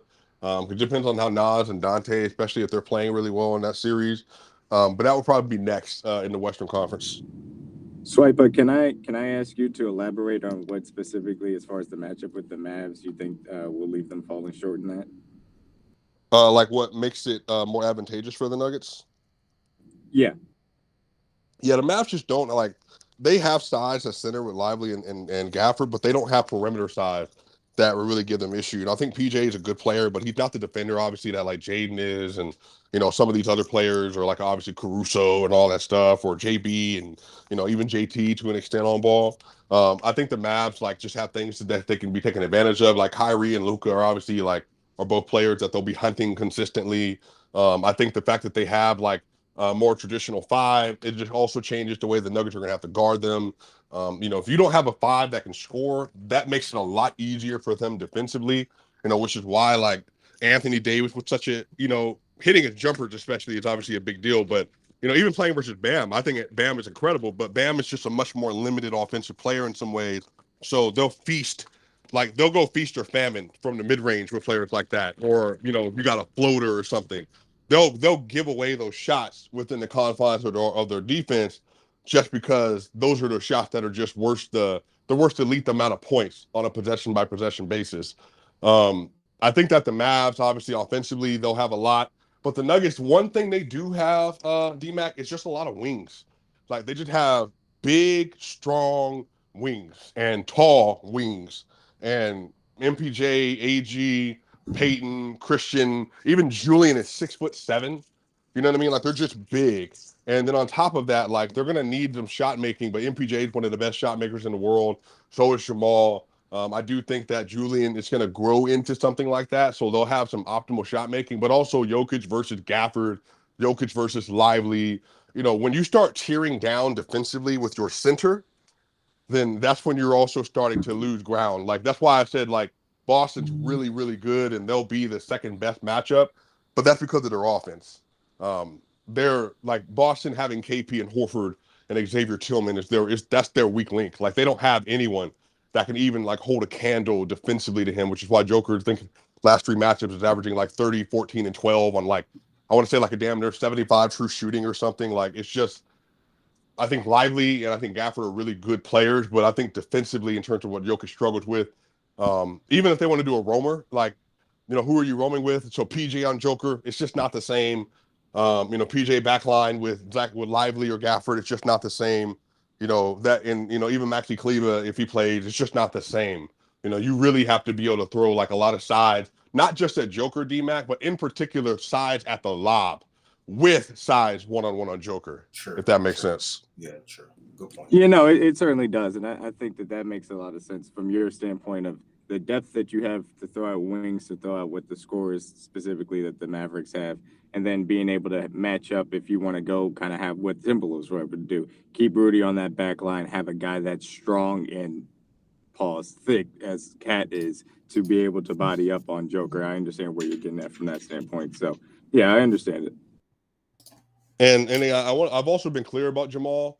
Jamal has had very good series versus like Alex Caruso, like with the Lakers and like KCP. Jamal and even the Miami Heat series, I think Jimmy Butler played really good defense in that series. I think the thing about Jamal is not as contingent around POA defense as he is around, because his whole game already is predicated on difficult shot making. So the reason why Jamal has these crazy high ceilings is just because when he gets to these points, it's like I'm just able to create separation going backwards anyway, or going sideways, or coming downhill off of a screen, and I'm creating separation just by nature of being able to get a lob or a floater or a mid-range shot. Like Jamal has always traditionally been able to operate at a high level versus really good defenders. But again, the problem is if Jamal is hampered in any way and he doesn't have that push off or explosion, he even will struggle with Austin Reeves, which is what he did in the first round. So I think the thing is Jamal, he's healthy. Malone said he's healthy. He said he's healthy. He said he's ready to go. And if you go into the next playoff and Jamal is 100% or close to it as possible as you can be an NBA player by that point, then I think everything else is just kind of up in the air. Because if the thing that makes the Nuggets elite is their two-man game can reach a ceiling that I don't think anybody else can in the league, just by the nature of the shot making and the passing and the rolling and the popping and Jokic ISO one-on-one, all that kind of stuff. But really, like I said, I think that's why people are lower on the Nuggets. Like if you told a lot of people that Devin Booker, Donovan Mitchell, Anthony Edwards, or let's go a little higher, SGA, if they were the second option to Joker, then I think everybody would be consensus like, I don't think anybody's actually going to beat this team. So I think people being down on the Nuggets is really largely about Jamal Murray and kind of how he's viewed right now amongst the league. Oh, for sure. Absolutely. As well as like the inconsistencies from MPJ and as good of a player as Gordon is, it's like offense isn't his strongest suit, So it's always when people evaluate the Nuggets, I think it's how do they create or not create offense, but who else steps up offensively to give Jokic the support he needs to, be a championship contender or a championship team again. So I agree with that. I think one of the things I wanted to ask you is, obviously I'll pay more attention to the Nuggets this year, and I paid quite a bit of attention in past years. But if things don't go as planned with Christian, or if Julian isn't ready, how do you think you all combat that? Because I think you've kind of split. I even saw Barry said in the chat earlier, so shout out Barry. I think you all have kind of split KCP into those two guys. And it's like, if those two are, I won't, failing is too strong, but aren't living up to their potential, how do you all combat that as a team? Or do you feel like there isn't an answer? It's like the season is contingent on those two guys, or including Peyton in that as well. Like if Peyton isn't able to become that 35 to 37% three-point shooter, that the season is lost. And I wanted to ask you a question. It's a great question. Kantar, because I think he's a good player. I think he's a valuable bench option. Granted, last year, tore his ACL in Euroball or FIBA, whatever you call it. So he wasn't able to play last season. But how do you think he gets acclimated back into the team and the offense? How do you think he contributes this year? Yeah, I think those are both really good questions. I also think that is you are asking a question the front office answered with not signing KCP. Their perspective was, can Christian Brown be 75 to 80% of Kentavious Caldwell-Pope? The answer for them is yes. Okay, Christian Brown making $2.5 million a year. KCP is about to make 22. So would we rather have 75 to 80% and flexibility within the second apron, and then not have to pay KCP that for averaging 9 points a game in the NBA playoff, and then not being able to guard Ant because Ant's too big for him, and then also not hitting three-pointers, like which he would have did in the third quarter this year or the fourth quarter, then they would have won the series. So I think on the other end of your spectrum, I think yes, the second apron, because of the way it's structured, if you are over the second apron, you are not able to make any marginal or sizable improvements on the roster in a 2-for-1 deal or putting salaries together to make anything work. And on top of that, you can only quite literally match salaries. But underneath the second apron, the rules are less stringent, and it gives you an opportunity to be able to put 2-for-1s together in some capacity, or you can throw in additional trade exceptions and other things like that in order to make it work. So that was the dilemma for them. Do we sign KTP and we lose all of our structure, and then that way we have Russ, Christian, Peyton, and we can't even use the taxpayer MLE on Dario Saric. So now we're running back with DeAndre Jordan at that backup 5, and then we're hoping basically that Blacko Chanchar comes back from his ACL injury 100% right away. Or do you want to then sign Russ, use your taxpayer MLE at 5.5, sign Dario Saric, give you a legitimate backup 5 in their estimation, and someone who can play next to Aaron Gordon if you need to be a little bigger on the bench. And on top of that, we know we're signing Russ. So put Blacko at that 4, he can shoot. Put Dario at the 5, he can shoot. And then if you need to put Julian Strawther or Peyton next to Russ, then you can make all that stuff work. So I think that's the issue, right? I think it's they opted for flexibility. And I do think, and people are being hard on Michael Porter Jr., no, he has to go. I just want to be clear about this. The second best player for the Nuggets in the first round was Michael. Michael averaged 23 and 7 on like a 70 true shooting in that series and hit like 50% of his threes. And also, like, over the course of the playoff run last year, it was his defense and his size that allowed for them to get past a lot of the teams they did because they could switch. And you also have to ask yourself this question as well. So you have to be able to look around the NBA and say, does the NBA value Porter as a 6'10.5" sniper, good rebounder, average defender at best, or slightly above average, depending on the context? And say, does the NBA around him value to say, we're going to give you DeAndre Hunter and Bogdan Bogdanovic for Michael Porter Jr.? Well, if the Atlanta Hawks say that, then you have an opportunity to do it. But if you can't find a trade around the NBA that says it's going to upgrade our team and give us what we're looking for, then it just doesn't make any sense to try to offload a player, because at that point you're losing an asset and not gaining enough one of it back. So there's a lot of stuff that goes into this decision. My biggest critique of Calvin Booth is this. They have 5 rookie contracts on the roster. They have Deron Holmes, Peyton Watson, Jalen Pickett, Hunter Tyson, and Christian Brown. Hunter Tyson is not an NBA player. Jalen Pickett is not an NBA player. So you have 3 of the 5 that are all playable. You have 2 of them that are just on the roster. And then on top of that, now you have DeAndre Jordan on the roster, who is a veteran locker room guy, which is perfectly fine. But then that's now 3 players on the roster that you cannot utilize. And then now Deron Holmes is out because of an Achilles injury. Now, that's not anybody's fault, but Deron Holmes obviously was going to be part of the rotation this year. And I think, to your point, Wes, he would have absolutely been such a great addition to this team at 6'10", a rim runner, a three-point shooter, and a really good defender. You could play next to Joker. That's also a part of their future. I think the team has talked about differently if he's able to play, but he obviously just got hurt. 1 second. Was that a tear or is it inflammation? No, he tore it in summer league. Oh, okay, That was a full tear. Yeah. All right. Wait, Swiper, can I ask you this though, bro? Like, are you? Let me get this off so I don't lose it. My bad. I don't want to be more question.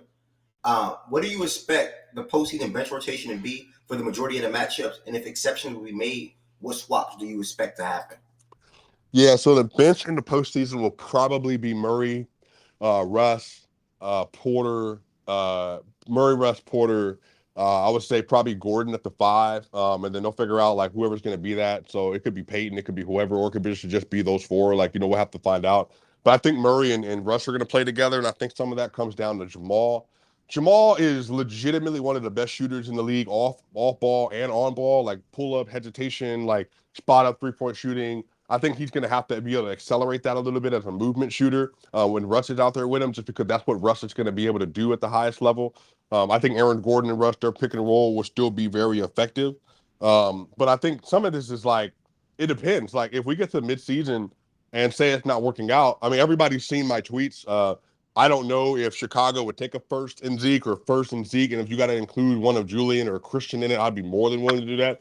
But I think Ayo Dosunmu is going to be a bench player for them. He's not starting already. That's a player archetype. I'm not saying maybe that player, but I think there are player archetypes that fit better on the roster than what Christian Brown is. But again, I think Christian's going to be good. I think he just has to develop into that ideally. But I do think that there are other options for the Nuggets, like in a playoff setting, that they'll have to find. But really, if Russ is like such a negative offensively, he can't play, then obviously we're having a completely different conversation, and they're probably going to be going bigger with the second unit guard rotation. And what they'll probably do is they'll then tie like one of Strawther and Brown and Peyton like at that big guard position. And then from there, they'll tie that kind of lineup with Joker, and then they'll have Jamal operate with another player like as the point guard in the second unit and all that kind of stuff. So if Russ is like completely unplayable, that's probably something that they'll end up doing. But to be fair, like I said, Reggie also wasn't good at all. Like he had one good game in the playoff, but he just wasn't like a positive for them consistently. You good, Barry? No, he answered my question already. I was going to ask him, did he think Dario was going to be viable as a 5? Regular season, yeah. I don't rotation, so that pretty much. Yeah, I don't love Dario. Obviously, like I said that on the timeline. I think regular season with this team is fine, but I think he's going to get the axe more than likely for Aaron Gordon in the playoffs, like they did 2 years ago, anyway. But and also too, Bruce wasn't like a floor spacer either, and he wasn't great in the regular season for Denver. But what happened is Bruce's athleticism next to Murray made that second unit so potent that him and Jeff Green and AG and Christian, they were like so athletic that they were able to lock in and lock up on one end, and then they were getting to the rim, and then like Murray was kind of able to work in those situations as well. So it's probably going to be a similar kind of build this year, depending on where Russ is. And so I have a pretty realistic view of Russ. I think he's going to be a very positive in a regular season setting, especially with the second unit, especially next to Joker, in better ways even than Reggie Jackson. But I also know that like if his limitations fully show up in a playoff setting, then they're also just not going to be able to play him at the same time. Thank you, bro. Really good. Really good. I enjoyed. No funny. This show was on this segment series is on a phenomenal start today. The Mavericks talks was really good in my opinion. That Denver talks, Piper, man, way to start with my 5 questions, 6, 7 questions, and attack so many different questions on the fly like that, bro. You enjoy talking about your team, and you enjoy speaking inside this platform. So thank you, and I appreciate your services when you come in here, brother. Any other questions for Swiper Cam or anybody? Any other thoughts on the Denver Nuggets? Yeah, we haven't heard any of your opinions on it at all. Yeah, I typically go first if no fan is in here, and if fan is in here, then I'll go after. But man, that was so damn good, bro. I don't even want to touch that. Pause. Fact, Byron, J-Dub shouted out the shirt color today. Shout out to J-Dub. I need to wear this shirt more. Honestly, I have so many damn Fact and Stat shirts. I don't even be wearing all my shirts. But I'm working on picking that side up too in a second. So y'all stay tuned. Appreciate that. Be more. I'm big on speaking your mind. If I had anything, Swipe again, you were so great. I don't even want to add anything to that. But like I said, it's 3 teams in my opinion that's expected to make the finals. Only 3.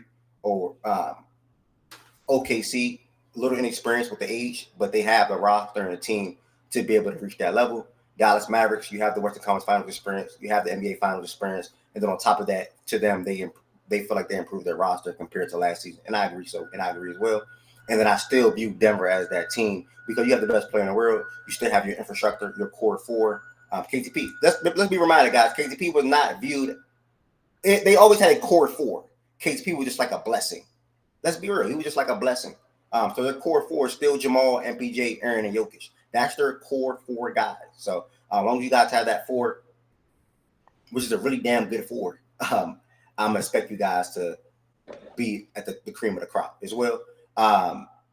Russell Westbrook, jokes aside, I think he's gonna give you guys quality minutes. That guy, at the end of the day, he's still a good passer. No matter what people say, he's still a good passer, and he is still getting downhill and getting to the rim. It's all about him converting the layups. It's all about him converting at the free throw line when he gets fouled.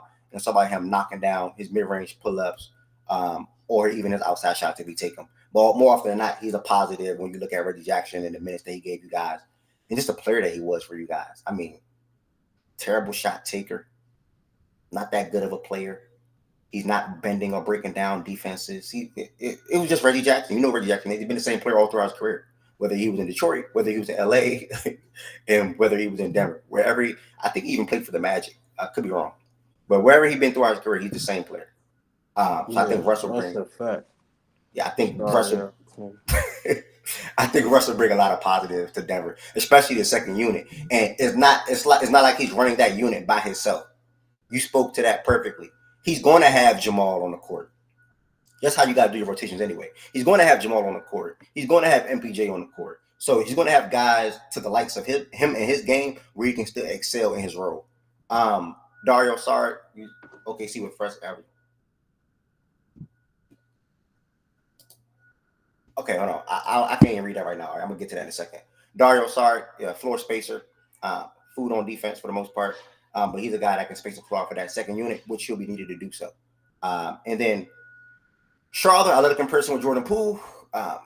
Scoring wise or skill set wise, they're very similar. Obviously, I don't see the leap coming with 18, 20 points due to the situation. But he's a really damn good player as well, and hopefully he can show that this season. Christian Braun, zero thoughts. Yeah, it was a guy that can pop. He's athletic, good defender. It's really going to come down to him knocking out his outside shots when given. And most teams would shade to him, giving him, my bad. And I want to say he did shoot 38% from three and 42% above the break, and so, but I don't believe. I don't, he's going to have to get his volume up for me to make it believable. But again, that's like I said, I think early season, including Russ, just shoot the ball. Jokic, Murray, they're going to just shoot it. Like whatever happens. Like, and then from there you adjust, you got to do what you got to do. But I just am of the mind, everybody for the team, take more threes. Shots. Take more threes, whatever. It doesn't matter. Like, it's just about, can you put it in the offense? And again, the way math worked with the three-pointer, this is why, like, people need to understand that the Nuggets were 10th in three-point percentage last year, but they were 30th in attempt because the way they structure their offense, and Malone talked about this in media day. So Russ, everybody else, even if you hit 30% of your three-point shots, I want people to understand this, there's a more valuable opportunity shooting a 30% three-point shot on a near a 1 point per possession opportunity to do that on a three-point attempt than it is for you to take a contested two that you're going to struggle to make consistently. So if you can do that and build some of that into your engine, then it doesn't matter. Because at that point, if you're throwing up three-pointers, like, and I don't mean throwing them up recklessly, but if you're taking open three-pointers and you're converting open threes at a league average or slightly below, you're still winning the possession. Yeah. So a lot of this is just about, like, stop thinking through it so deeply and just add it into what you're doing already. And I think that that's where you get an offensive leap. And I really do think this year, man, like, I also said this too, Ev, I've said that I think SGA is going to have probably the best non-Jokic chance to win the MVP this year. I think if Jokic doesn't win it, it's going to be SGA. But I've also said, just by nature of the win profile and the way that people are already talking about the Nuggets, they're going to be surprised that they're going to be a top 2 or 3 seed again. I think Joker's going to end up winning it again. But because of the level he's going to have to get to, like, just to get this team to that point. And I think, especially with the narrative about Murray right now, like, that's just weird. Like, I just want everybody to add it up. If everybody knows he's the best player, Murray is being undervalued as a not top 35 player in the league, and they play together, and then the team is winning again, and then Russ is making whatever work with the bench, and then Malone's not on any Coach of the Year ballot this year. You don't have a secondary all-star on the roster. You just do the math, like, of how it works, and when you get to the end of the year. Again, you made fair points. I just think that everything that you're saying, people, they're definitely lower on Denver right now going into this season. So you make fair points, right? But I think he won 3 MVPs already, right? 2, 3, 3. I think he has 3. So it's going to be at the point, in my opinion, SGA is my pick to win MVP as well. OKC is going to be a hell of a juggernaut again. So there's no question marks around that. They're a 57 win team last year, and they can be at that same mark, if not eclipse it this year. So I don't see how Denver, who's viewed as a 48, 49, whatever you want to say, win team, and they go ahead and get back to that. I'm probably not 57. You said 53, 54, maybe even 55 mark with Jokic being Jokic. I still think they lean SGA for the come up. Like it's gonna be sort of kind of like their time. I think the media's gonna I promise you, when it comes to March or April, they're gonna be like, oh, it's OKC's time. Like they can do it right now. Like they can win it right now. And SGA is at 30 points per game. He's efficient. He's passing the rock well. He's up in his 3-point shot. He's shooting well from the line, obviously. So I think SGA is gonna be doing all these different things where they're gonna be like, okay, Jokic, you probably exceed our expectations, but we're not that high on it because we've seen you guys do it, and we don't think it's going to happen or it's not likely again, but we know it's possible, if that makes sense. So I think they're going to lean SGA and when it comes to that, ultimately win an MVP, in my opinion. If it had to come down to those two guys, I'm just saying that. Mm-hmm. Yeah, like I said, I think the best non-Jokic to win will be SGA for sure. Yeah. Would not be surprised at all. I think this year, by the end of the year, I think for 45 to 42% of the fan base, I think he's going to be considered the third best player in the world. SGA, right? Yep. Yeah, that's a smart guy. I said something similar yesterday. I didn't say third, but I did say I thought he would outperform Luka this year. But I think I still have him behind Giannis and Yeah, I was gonna say Embiid. that's gonna be the real question mark. But I Well, mean, he could outperform Giannis. I uh, think a healthy Embiid. I think Embiid outperforms Shea. that actually takes us to the next team. I learned something from y'all. Y'all see that? Y'all see that? That takes us to the next team. Wes, I think your camera's on. That takes us to the next team. The next team is actually the Oklahoma City Thunder. That was a phenomenal segment on the Denver Nuggets. We had a phenomenal segment on the Mavericks today. And then when we get to the Celtics, I'm going to have a Celtics fan or two or three pop up in here. We're going to talk about the Celtics, ultimately the champions.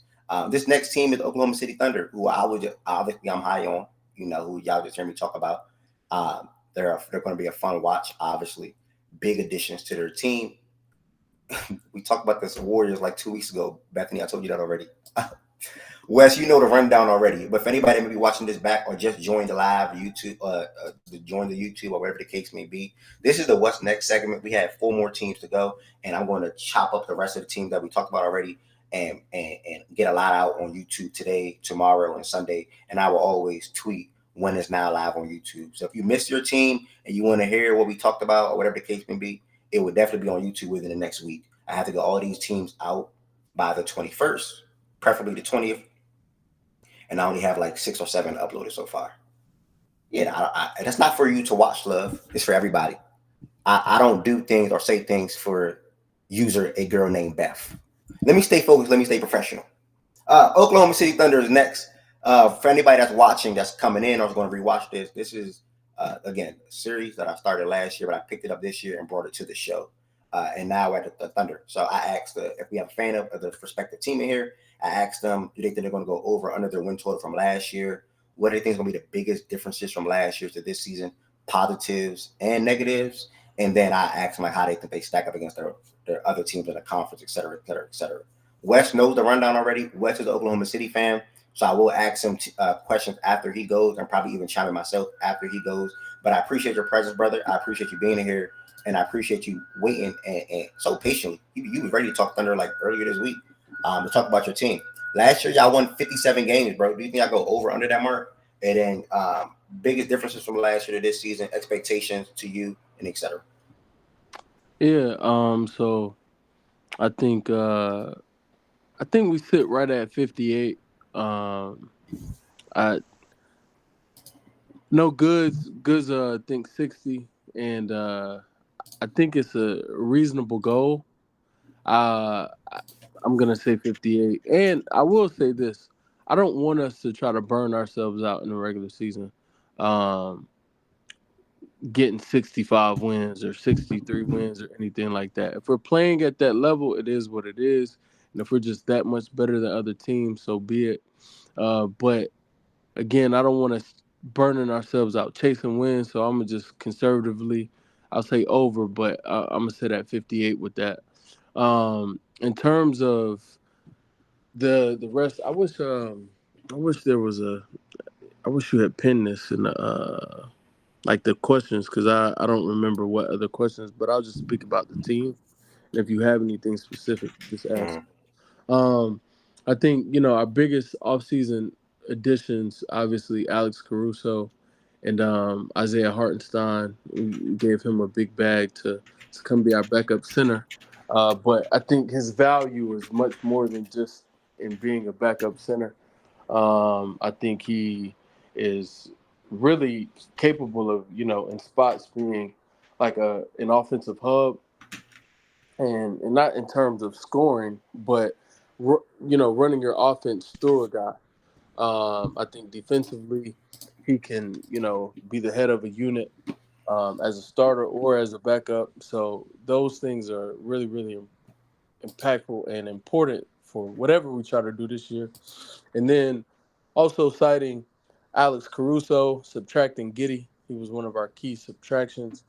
And just replacing him with quintessential role player, another POA for a team that was already strong, and in that aspect of our team construction and everything, we just got even stronger. Over the last few years, has been a good 3-point shooter. It's not like he's a volume demon, And I don't, he's not a movement shooter or anything, but if you can create and generate the looks for him, he will knock them down, and I think he will be open. I think teams will obviously sell out to try to stop a Shea and a J-Dub, and even Chet at times, which will leave Caruso and Dort open. Dort, not the craziest about, I would welcome an in-season trade, but I don't dislike Dort. I just think that he's a piece that can help our team get better. Dort and a pick for a player that has more size. I'm looking for a Cam Johnson, or somebody who can play the four. Um, but again, to Caruso, adds a lot of value. Also, some backup point guard minutes, some on ball reps, a lot of different things he can do. Pick up full court, and is a versatile defender. He's not relegated to only guarding his position. He's a guy who can guard up. He can, I won't say he's not going to guard fours and fives.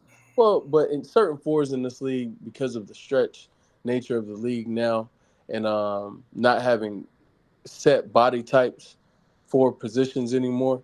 Even some fours who are perimeter oriented, I think Caruso can handle. So it's a really good thing for our team because I think we've become switchable all throughout the board. And there are no weaknesses defensively. Offensively, I think obviously, Shea at the helm, and just getting even better. His release has gotten quicker. He's gotten rid of his hitch a little, so we're seeing a better shooter this year. I think his pull up game, he's shown you in preseason, albeit very small sample. Even with the summer basketball though with Team Canada, he showed you his pull up three is a lot smoother. It's a quicker shot, and something he can get into better. Still has the step back aspect of his game, and obviously the mid range and all the rim pressure and converting around the rim. That'll never go anywhere. I look for a better 3 point percentage this year. I don't know if I see that many more attempts, maybe ups his attempts by one per game, but it's odd. I really like his game the way it is, and I don't think he should go to a full overhaul.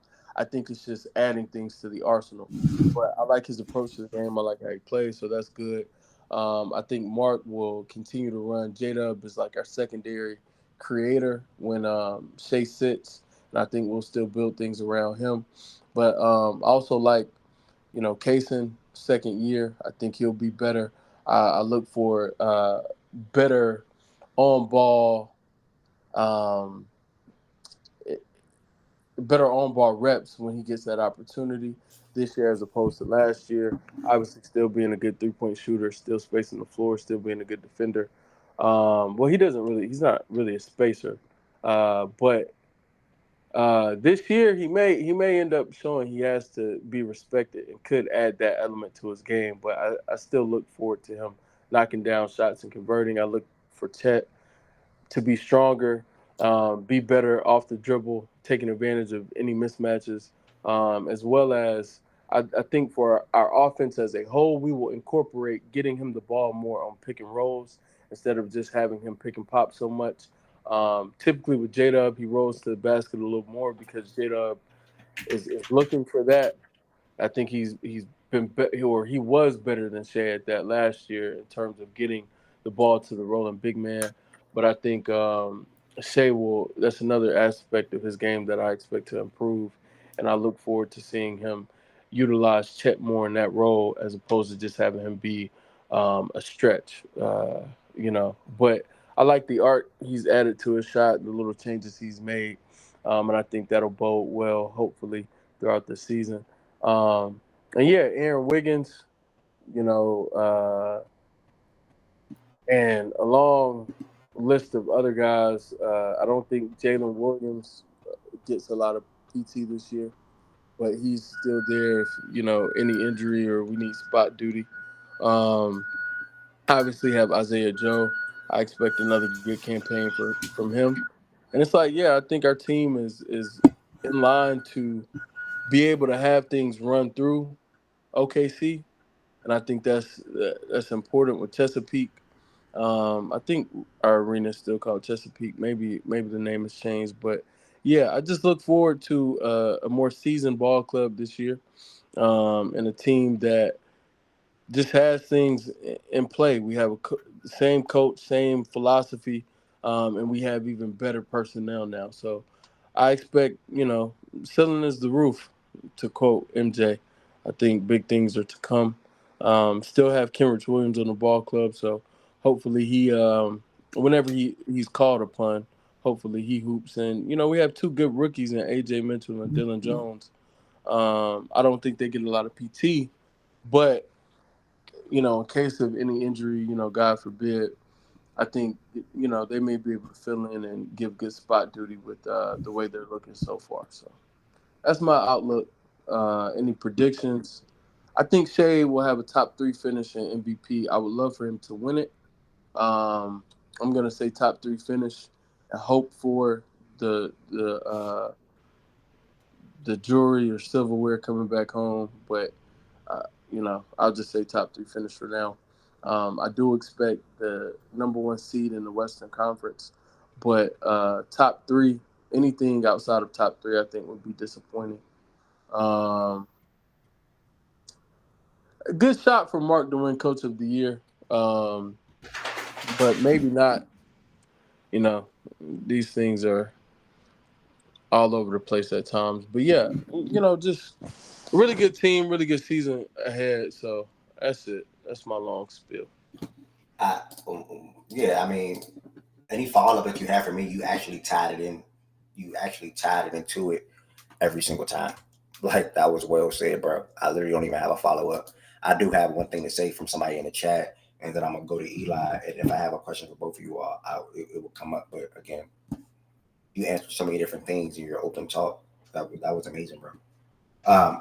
My man Black said in the chat, like he didn't hear no negatives. He want to hear something. You got anything negative to say, or you just feel like you good? Like you know what I'm saying? He didn't hear no negatives. So I mean, right now, the only negative is like I spoke to it with Dort. I think that we yeah, could. I don't want to call him a negative, but I think we could get better in that aspect. And also, if you want to throw in having another real creator, I think that could be another negative for our team. I think right now we have two for sure creators, on ball creators. Excuse me, but this is where I think iHeart fills in and offers us a release valve to just run offense through. So he could be a hub, and we could run offense through him and spot duty against bench units to combat not having more on ball creators. But I expect Kaysen to take I won't say a true leap, but a step in the right direction when it comes to on ball creation. And I think he'll get more reps, and provided that opportunity, I think he'll show, hey, I've improved here. I would like to see that from him.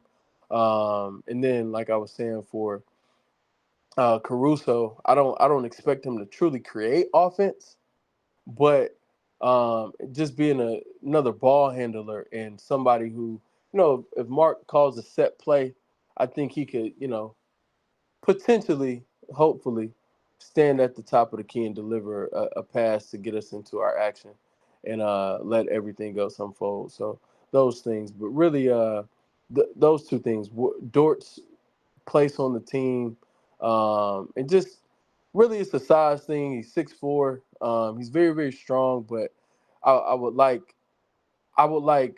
J Dub to be able to play the 3, because I think he is truly a wing. I think he's a 3. I don't like the matchup for him having to play 4 so much, and I think that if we had a taller 4, and just somebody who was bigger, not that Cam Johnson is a great rebounder or anything, but that could help. You get more length on the court, you get more size, and also you get more shooting. So that's a guy who I would like Sam to target, a Cam Johnson. Move J Dub to the 3, have Cam play the 4. Cam is a role player. He's not expecting to get a lot of shots nor a lot of touches per se. He's not expecting to dribble the ball or anything like that. He's going to play his role. He's going to pitch in where he can and get in where he fits in. And I think that will be something that, could help. Also, potentially a Colin Sexton if we go in a different direction and just want to add another creator. I'm not crazy about that, though, because I think when you add guys who actually have to have the ball in their hands, things can get funky, and this is why I push back against that in the offseason. But I won't say like it's not a terrible move if we were to go do something like that. But yeah, that's my outlook, man. And I know AJ should be in here. I know Eli popped in. Eli's on stage now. I know Twin is in here somewhere. So yeah. Well said, bro. I ain't gonna lie to you. Well said, Eli. You can attack the pin message, bro, to get started, Eli, with yourself. Over under differences from last season to this season, as far as positives and negatives, if any. And then what's your expectations for this team this year? Over under. I mean, they won 57 games last year. So I'll take the over on that. You're supposed to continue. All right. I mean, I know. Oh, I was my just bad, addressing my at bad. one point and then I was reading the rest. Come on, Oh, Brusky. my bad. Anyways, I think one of the major differences from last year would be kind of how the offense operated. You know, last year they probably led the league by a large percentage and just like guard to guard screens, which I think will still be a thing, but it was pretty like it wasn't pick and roll heavy in a traditional sense, but it was relatively pick and roll heavy, and then just like revolved around advantage extension. And obviously, like Shea is pretty high in the ISO range, like so. But like, and then obviously J Dub has his own, off the dribble game with some of those like ghost screens to create switches and stuff like that. I think this year will be a decent bit like more motion heavy. Probably see a lot more DHOs, a lot more split cuts, a lot of just more general off ball actions. Just because I think, that's probably the best way to maximize not only the roster, but for them to maximize, uh, one of their biggest additions in Hardenstein. And I think you've seen that in the preseason where you got like big to big DHOs. They look like really good because Chess like pretty underrated as a driver. Like his handle's relatively good, even though it's high. And he has better dexterity, I think, than he was allowed to show at Gonzaga. And even last year, that was his first season. So I expect a little bit of off the dribble growth from Chet. I hopefully they play a little bit faster. I don't know if they necessarily will. They're not like a slow team. They're one of the faster teams in the league, but um, that could be a even better way to create advantages because I thought they got thawed out um in the half court in the Mavs series, and I thought a little bit of pace would have helped. I feel like that's where they won when they were winning. But that's a great shout. But what was I gonna say, bro? I think the general expectation, bro, is just like, bro, this is our league. Like you think I'm trolling when I say this? Like the general expectation, bro, is just to win the title, bro. Like the Larry B, like you feel me? Stay Magic Johnson, Western Conference Finals MVP, and then win the Bill Russell Award. And, like, feel me? Those are the expectations. Like the roster is just that good, bro. Niggas don't have a 10-man roster comparable. I just don't see it, bro. Especially with an injured Porzingis. I just so don't you see truly it. think the expectation should be to win the championship? Chip up. Wow. All right. There's I'm no not mad at excuses, it. bro. Chip up, bro. Bro, Very lofty. Very lofty. Bro, that's not lofty at all. Considering, like, bro, let's just do the math, bro. You took a team 157 games. Okay, you took a team that went to the okay. You took a team that was in a series with the team that was in the finals, right? And it was virtually an even series, point differential wise. I think it literally was like tied in terms of point differential, which is not to say no, I think I can confidently say the series was close all the way through. And there were portions. Obviously, they led for a good bit of that game 6 before they blew the lead. But there, you could argue they're on par with the team that made the finals, and then you replace their worst rotational player, and then you add somebody who even some of us are lower on, but most of y'all are pretty high on him. You add Caruso, who doesn't necessarily address some of the concerns, but he adds a lot to the biggest strengths. And then you add somebody that changes the entire dynamic of the team. Honestly, that's what Hardenstein does for them. He gives you a different type of release valve. I think he changes the way that they play offensively, and he gives you like, bro, they're just going to be the best defense in the league. I don't have no doubt with that. Like, they're gonna have the highest defensive rating, unless the Timberwolves just do what they did again last year. So it's like, I don't know, bro. I don't know how this can be a team where you're like, oh yeah, they should probably win the championship, especially if when Boston stay relatively the same and Porzingis is injured. So I mean, I if they think my Nigga, he if they cut his only foot make off. it to the, huh? my only thing about KP cut the his foot off. you said what? KP lost his foot, nigga. We showing the Oh, championship. KP. But yeah, Eli, I'm with you on in terms of how well I expect us to perform. What I'm speaking to is like the expectation as opposed to the goal of it all, which we talked about yesterday. I'm not sure if you were in here for that segment, but it's like I definitely expect us to get to the Western Conference Finals and compete to get to the finals. But expecting a championship, especially when you may be playing the defending champions, and granted, KP's not healthy right now, doesn't mean he won't be healthy. And he's actually on track to be back this season, and in a shortened season for him already, focusing on rehabbing and then just getting back for the finals. I think that matchup is still a situation where expecting us to beat the Celtics as it stands right now, I feel is a little lofty, but I'm not mad at it. I wanted to Bro, get your opinion on it. So, chip Nigga, they don't up, have no money. Like what? Chill out. yeah, chip up, yeah, bro. I'm Like, tripping. Like, stop being pussy, bro. Chip I up, bro. wasn't saying that. You gotta stand on your business, nigga. Nigga, you said you'd be fine if we lost to the Nuggets. On God, I wouldn't be. They suck. What? They're ass. I guess. All right, that's fair. Like y'all can hold me accountable. Say I Bro, need to juice my expectations. Don't be like such a these pussy. laughing and shit, bro. Like, come on, bro. This literally don't. Bro, they lost money They after got winning this the fake. title. They got the fake underdog Come on. gimmick. I forgot. Bro. So let me make this clear, bro. Just because it's my opinion that niggas should chip up, that don't mean it's the general consensus that niggas should chip up. I just want niggas to remember that. But I genuinely think, like, if they can get through the regular season, honestly, if they can get to the regular season 55 wins, but they do a lot of experimenting, I wouldn't be mad. You feel me? Like, I bro, feel like this might be gas. I feel like 55 low key the floor. Like, damn, that sounds kind of crazy. But like when you do like that's if they that's trolling and Shea get injured for a few more games than you did that's last how year. they Like, still low. I don't know. bro, this our league, bro. On some shit. I know, nigga. Hey, shit. It's our Yeah, league. West, you was pulling the Wizard West for sure. You will accept a loss to Denver, but you don't want to say y'all will beat Boston. I'm not saying you Well, should be. first, We gonna hold first, your feet to first the and fire, foremost, nigga.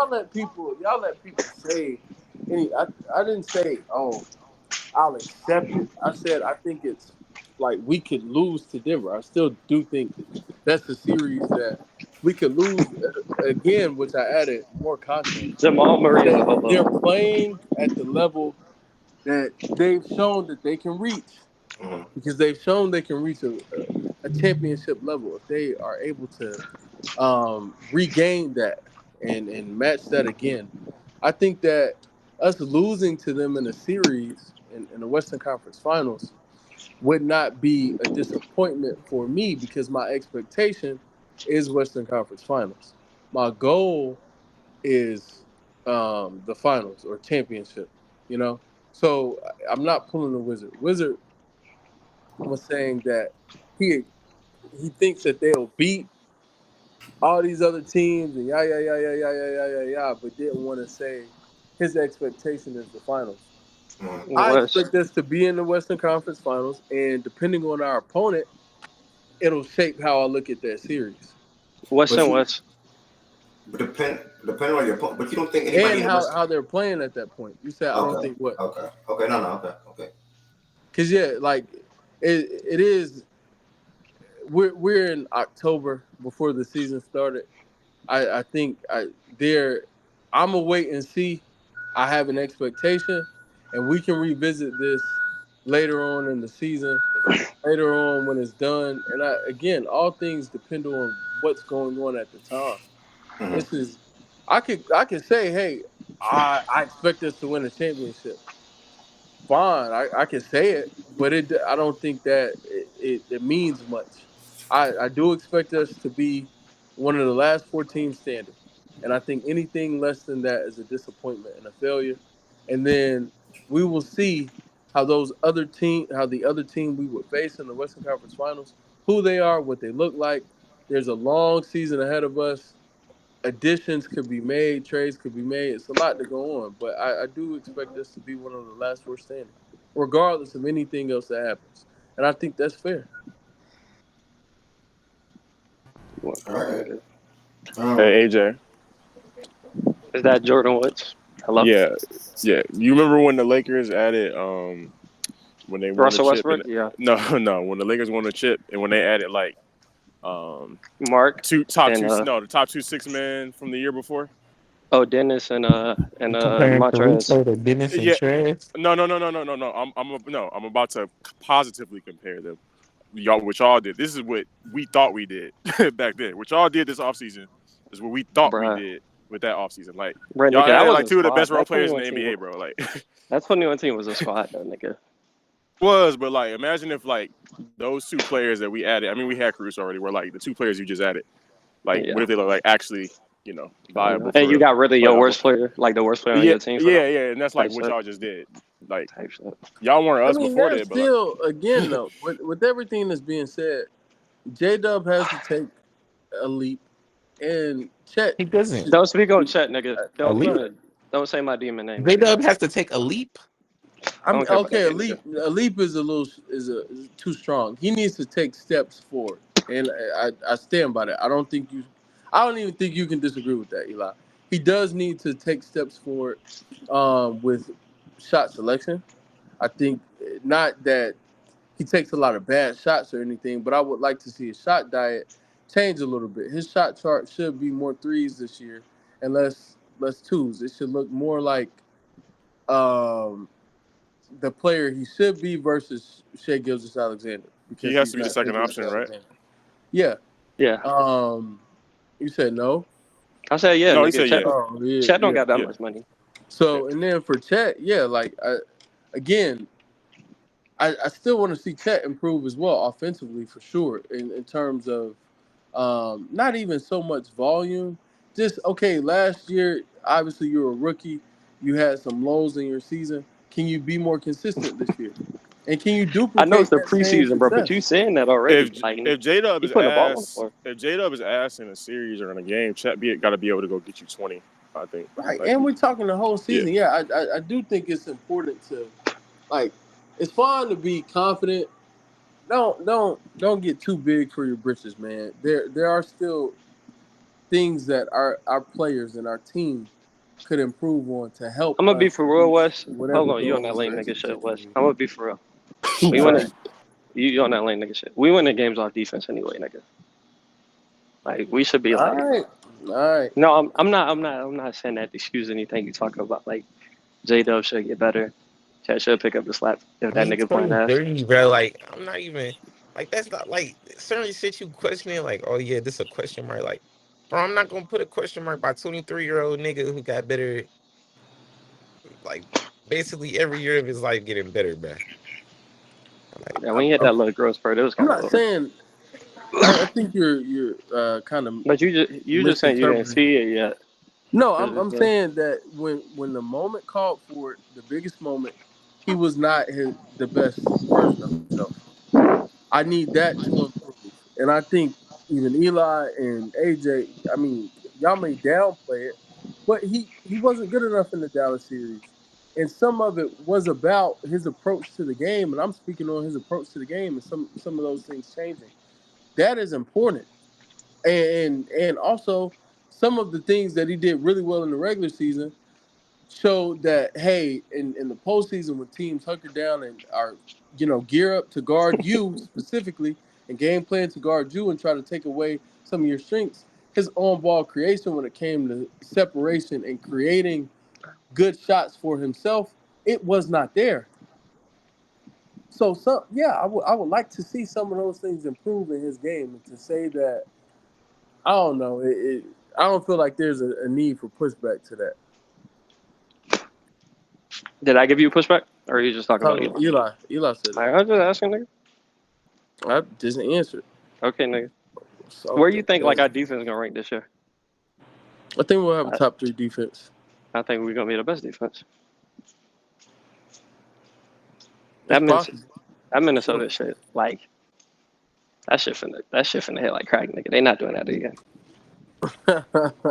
Hey, you went OKC this year?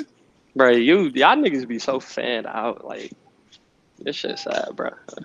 I'm just saying, Swan. Like, I didn't know who you was. I didn't know if you were gonna pick them or Memphis, bro. It's gonna be crazy when he got a root. It's gonna because that 1-5, 1-4 matchup between Memphis and OKC is happening in the second round. So you're gonna have to make a choice, nigga. Hold on, wait. I don't know about that, but nigga, I don't care. It's not no choice. All right, bro, chill. All right. They were just a side piece. Nigga. Everybody, were we good on OKC? All right. Hello, bro. Eli and everybody else, thank you. A brother got hungry. But thank you. It's been a phenomenal start to the show today, but I got to keep in the back of my mind. It is Friday. And real quick, just you good? Go ahead, bro. That Dallas series shot 38% from the field, had a 50% true shooting. Come on, my nigga. It's fair for me to ask him to improve. Yeah, like you going up bad. Ain't gonna lie. Nigga, we know he was ass, nigga. It's fine. He gonna bounce back. Trust. I gotta keep my mind. Today is Friday. Yeah, you see what I said in the chat, Genki? Yeah, that's what it's got. I already changed the YouTube title, so we would not be doing small forwards today. Too much talking. I ain't gonna lie. We having a serious talk. Say, but again, it is Friday. After that, we opening up the floor. We opening up the room. We talking Raw Wade. We talking music. We talking sports. We getting ready to watch Dodgers and Padres. I said Dodgers. Dodgers, bro. I'm hungry, bro. I said Dodgers. Hungry make you illiterate, bro. Okay. In 5 hours, bro. My bad. I'm literally hungry. I'm funny. Hold on, wait, Ev. You said we doing shots on air, right? Wait, yeah, definitely taking a shot. And tell Z Farm to make sure he's present. Tell Z Farm don't pre-postseason bump your gums, do all that yapping. Orioles gonna beat Aaron the Yankees. Yeah. Hold on, no. Hold on. I wasn't walking y'all to continue open raps. Hold on, y'all. Hold on. And Jordan said he taking a shot with me. Respect, real nigga. You said open raps. Yeah, like open talk. That's what I mean. To keep it focused, one more team to go. Celtics fans, I got Keon to pull up. I see Misha's in the building. Anybody else, I'm not looking at it right now, but anybody else who's a Celtics fan, make sure y'all pull up onto the stage real quick. Last but not least, we gotta say the best for last, right? They were the best team in the season. I mean, the season in the league the whole entire year last year. No long introduction from me on this team. Again, like I said, we have multiple fans in here that can talk about their team. Stellar season. Pin message to the two ladies on stage so far representing Boston. Check the pin message. That is the introduction. Over under win total from last year. Differences from last season to this season. Speaking on the positives and negatives, you think it'll be, if any. I don't know why the expectation thing is there, but obviously you can probably scratch the expectations thing. And then I would probably ask something else, and I'm pretty sure somebody else on the stage will probably have a question as well, if they do. So, Kiana, thank you for coming. Risha, thank you for coming up as well. Kiana, you can go ahead and kick this segment off with the Boston Celtics. Again, check the pin message. Starting with the over-under, I think you guys won 64. They won 64. Oh, damn, you ready? Shout out to you, Josiah. Yeah. Okay. Yeah, Kiana, go ahead. It's all you. I don't think we're gonna get 64. I think it'll probably be like 57 to 60 wins next year is what I'm thinking. So I would take the under from last season. Why are you using last year? Why aren't you using whatever the betting is? So we don't care about Vegas. Oh, okay. We care about facts and stats. Okay, well, excuse me, honey. But yeah, Why no. you? I had a question for you too, but I ain't want to cut you off like I did Swiper. What's Why you up? ain't say what's up? Hey y'all. Hey haven't sent. Hey Jordan. Hey Hi, Ed. everybody. I know y'all miss me. What's up? Like there we go. Like damn. What y'all want? Hello, hello, hello, hello. That's better for sure. Okay. Next question. Yeah, positives and negatives. That you think will be the big, some of the biggest differences that you think will be for this year. And then talk about what last year was like for you. The journey, the process, the playoffs, the finals, etc. I mean, last year was phenomenal. We won a ring. Like, there's not really, further explanation needed. I mean, finally got the job done. Shout out to the Jays. But no, last year was cool. I honestly got bored halfway through the season, and then the playoffs started, and everybody was hurt, so I got bored again. Honestly. But it was cool. As soon as the Nuggets won or lost, that's when I knew, like, we was gonna win. I remember I was out in the club, and the whole club was like glued to the TV screens, and I watched that game 7 like my life depended on it. And as soon as they came back and won, that's when I knew. I was like, it's a wrap. You said the club. Yeah, it was. I think it was a Sunday. Okay. But yeah, so it was great watching it. It was fun. I'm glad everybody's back. We got the gang together again, so it was cool. You jump. You jump the plate. You asked me 50 million questions. I said jump the plate. Jump the question. My bad. Yeah, I What? said. What do you think will What be was the the question? biggest differences from last season to this season, positives and negatives? I don't really see differences. We're gonna have the same approach we had last year. What's the little thing JBB saying? Don't skip no steps. You come in, you approach every game. The goal is to win it. Hopefully we're winning at a pace to where we can do what we did last year, which was basically experiment for half the season. Um, they said that. So Joe recently did say that Al would probably, or that Al is open to accepting whatever role, and if that even means coming off the bench, um, to like preserve the bench unit with or without KP. He said that last year too, and he did do it. Al started. But I mean, I don't really care if Luke starts or if Al starts. Um, but yeah, he did say that. 11-10. But what was I saying before I answered that question about the differences? I don't really think it's gonna not be much of a difference. I think it's the same team. I do think we see Joe now that we have a full year. I think we see him trying to incorporate X more. Is that the only new guy to the rotation? I think so. Yeah, I think we'll try to see him include X more throughout the regular season, try to give him more minutes to play and develop and gel with other guys, because he's essentially is the only one that doesn't really have the chemistry with everybody else. But aside from him getting more minutes, I mean, it'll be the same old as the last couple of years. It's honestly, it's hard. It's hard to answer y'all questions. I mean, I don't know what you want me to say. yeah, it's a little hard for me. Do you think Jalen Brown deserved Eastern Conference MVP and Finals MVP? The ECF, that was the Pacers. Yeah, I didn't care. The finals, I think it should have went to JT for sure. But, I love JB. Shout out to him. We'll just have to get it. JT just have to get it this year. That's all. It's something to work for. Okay. But yeah. After how she feels about Vito, you're a nut, dog. How do you feel about Jaden Springer? And that's the question in the chat. Mish, that's a new page or something. Why you weren't a creator? I like Jaden. What about him though? They didn't give me. Somebody took my mod. Niche. What do QSim? You got like a specific? Like I like Jaden, but he not gonna crack the rotation. Yeah, facts. So I don't. Nice defender. I think he's somebody that we can develop. Because eventually we got this year, and then potentially next year the group will have to be broken up.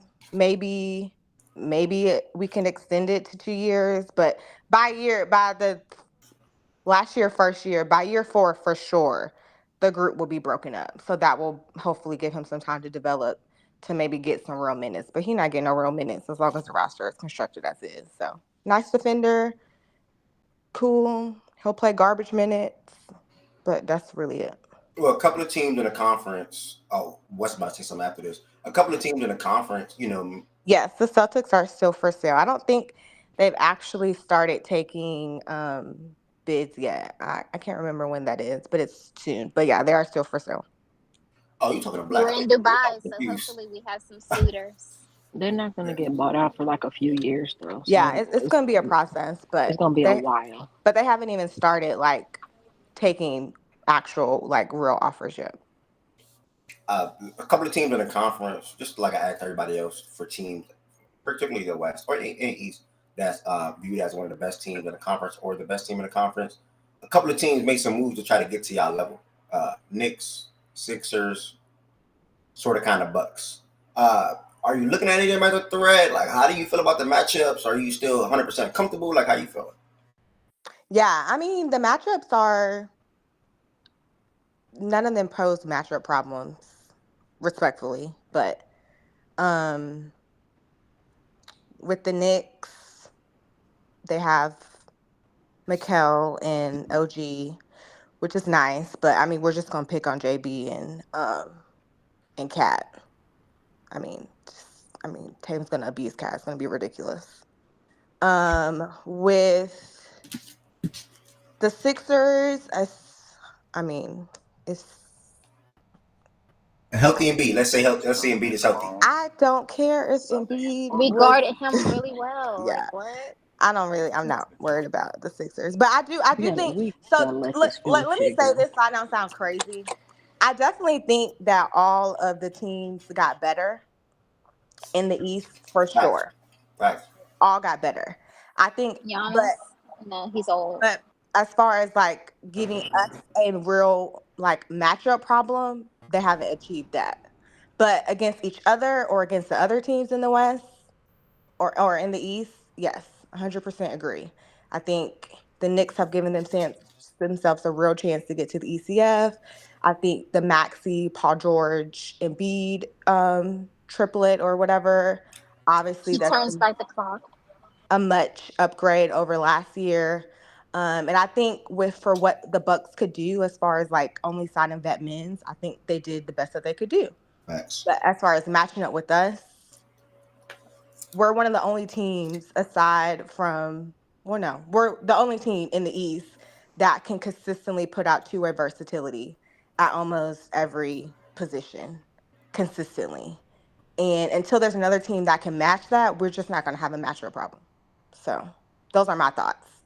But I don't want to seem like I'm poo-pooing their changes because I think all the teams definitely did make good upgrades.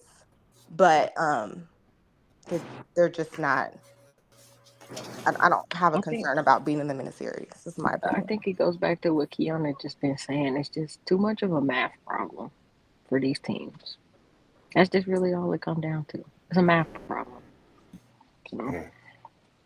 I mean, somebody said one Al Horford injury and it might be cooked. If you're banking on Al to get injured, to win a series, good luck. We got bigger problems. I mean, he doesn't ever get injured. Like if you were saying the one KP injury or even a Jalen or Drew, they get injured during the regular season and will miss times. But I mean, Al just takes care of his body so well. He just doesn't get injured. He turns back the clock when he plays Embiid too. He's not going to play back to back either. It's not. So what is it? Because I feel like, to be honest, anything that we say is going to come off kind of like cocky. No, I was saying that. Not really. When we just said he turns back the clock, I was saying it's not that. I think he just, I think he understands Embiid's game. Like Embiid Embiid has Yeah, yeah, a yeah, yeah. game that It's he been just too many knows how to matchups. defend. It's Yeah, been. I don't think it's he looks like young Al. I think he just defends Embiid really, really well. I Yeah. think even at 45, he could defend Embiid well. Like that's all I was saying. It's But like I did have a what's question. the word He's I'm not looking even for? that old. Y'all It's killing me. my tennis instructor told it to me today. He's It's like 38. it's like muscle memory when it comes to Garden and Ah, B. that's good. He just knows where he wants to go. He knows how he wants to get his shot off. He knows where on the space on the floor. He's just very like it's just done it too many times to where I'm just not worried. And I feel like that about Embiid healthy or not healthy because I know in the playoffs it's always well he wasn't healthy so we don't really know. I don't really care if he's healthy or not healthy. Well, and I was Q Sims. I was talking about that to somebody. I was just like because the like blueprint to guard and bead, not everybody has the pieces, but if you do have the pieces, it's the same plan. And to say we're like in year 10, I know he hasn't played for 10 years because of injuries, but to say we're this far in and he hasn't figured out how to beat that yet is very like just puzzling for me, to just be honest. But that's random. Wes got a question. Related Wes to got a question. But what's before up? Wes goes, real I quick, Wes, mean, I don't want to get. Oh, she already answered it. Okay. I don't want to get lost in his YouTube comment. Are the Jays motivated after the disrespect they had all summer? I think you already answered that. Fuck yeah. I So, think oh, go ahead, go ahead. Risha. Oh yeah, all y'all can. I My bad. think just watching like clips of the starting five doc, I think Jason is just like he got what he won the championship. That kind of burdens off his back. I think he just wanted to play freely now. I do think he might try to prove something just because of the Absolutely Olympics not. But go disrespect, ahead. maybe. But I just think he just don't care. Like, I'm a winner. You guys are losers. I'm just gonna play basketball, get my team to wins, and that's it. No Imagine offense. having a burden off your back in year 7. Yeah. This is Well, year 8 coming up. That is crazy. A yeah. Well, burden. I don't. I So mean, my like of the whole position. top. Go ahead, Risha. I mean, just like the whole thing of when you guys gonna win a championship. Now that whole burden's off his back, and now he's free to do. It's a different dynamic now, though. He Yeah. didn't play anybody. Yeah, no. So y'all. I don't. All right, I man. don't You know, I like. don't want to hear this. All I right, don't I'm like. telling I y'all don't. what y'all Well, telling hold on. us. I have a The different hell? opinion. I don't like the whole like Tatum and JB like revenge season. Like I understand the logic, but if you hear the entire team talk, the entire team feels disrespected. Like they feel disrespected because they feel like Jalen and Jason have been disrespected. They feel disrespected because as a team, almost every metric, they're top 5, top 10 all for like the entire NBA. And as a team, they are not being talked about a certain way. So I just think that the entire team is motivated to come back and to prove that, yes, we dealt with a lot of injuries in our playoff run, but we're coming back to show y'all that this wasn't just a fluke. We've been to the ECF 5 or 6 times. We're going to do it again and to try to shut everybody down. But I don't think it's just Jason and Jalen. I think it's the entire team. Those So are in just other my words, thoughts. they're trying to treat us like the Bucks who only made it out the East. What? Never mind. Let me be quiet. Nah, y'all are Mm. definitely a different team. I think Giannis ain't saving nothing good. I'm sorry. No, Giannis run the East and only been out once. Go Did ahead. you have any good Giannis old as questions? hell. Nah, That team's old as Ev? hell. No I'm one literally moves. sitting here thinking, and I'm being so real. I'm not even trying to be. This is just a different team. Like it's hard to. I'm being real because I had to cut out the expectations point. I mean, I realistically, none of these teams are going to pose problems for you guys out east. Well, yeah, out east. I will say that the only true mismatch that I see is Joker. We don't have an answer to defend Yes, him yes. at all, y'all kind of respectfully. disrespecting Giannis. I'm sorry. I No, mean, we're Giannis is not. gonna Cut it have out. Cut it like out. Giannis Cut is it out. gonna come pretty good How? I'm against talking Cut. the us. play How? again. But How? I The think player, the they're player gonna lose himself, anyway. Okay. the player alone. Okay. The Okay. go ahead, Mish. Tell me. So you're saying we have nobody to guard him? Fine. Their whole team don't have nobody to guard our whole team. Which I So mean, I that's don't That's agree not with rude. the that that's not the part of respectfully. the conversation though. That's So exactly. what do you? She was speaking So to having any matchup problems. I said that one player will have a matchup problem, like could still pose a matchup problem to you all, Mm. and I But I stand but by think how it. will it? What? I, Okay, that's 1 against 5 though. Wes is what I'm saying. Responding to that. What No, do you but mean that's it's the one same thing. against That's five? the same thing for y'all Huh? saying Joker. And yeah, Jokic like though. no, what do I you feel mean one like against five? Joker is the type of player to win the game Am I not? just from himself. Like I don't Am I I don't not see that from articulating what I'm Giannis saying? against us. Just So him I'm winning cool. against us, just We him. I'm sorry. cool. We don't have nobody to guard Giannis. He can drop 40 and they still lose the game. Is what I'm saying. Wes. okay. I never said that Milwaukee would win the series because of Giannis. I said in response to they're the only mismatch or matchup problem potentially could be Jokic. Even and I said this earlier when Keanu, I typed it, I didn't say it, but earlier when You. she was saying there was no matchup problem, I think Giannis still poses a matchup problem. Yeah, I think I just disagree with that respectfully. Yeah. Yeah. That's why I'm gonna just leave it Okay, at that. all right. I think that's Like I. underselling him. Well, I I think you mean, kind of we answered my respect question. My Giannis. It's question just was gonna be, I said underselling, not just, but I my question was gonna be did you feel like the league as a whole caught up a little bit? I think you kind of answered that for the East. I won't say it didn't sound like you would say they caught up, but you gave them credit for getting better. Now pivoting to the Western Conference, do you feel like any teams improved enough to where you feel like they've caught up a little bit, or do you feel like Good question. nah, we should still win a championship, we should go back to back, and even though teams have gotten better, no one's caught up. I I'll go first. I think the Nuggets, like as a whole, overall, are just a great matchup for us. So I don't feel like they caught. I feel like they're right there with us. Um, the other teams, I think Minnesota. I don't think they've caught up with us. I think they've made good moves, but I don't see them as a particular threat. Even through the playoffs when y'all were going crazy over them and Ant, I felt like if we faced them, we would still win. Y'all want us to say OKC so bad. um, I have to see it from OKC. I see like the moves, but overall, OKC is still a young team. Like J Dub is still developing. Thank you, Mom. J Dub is still developing.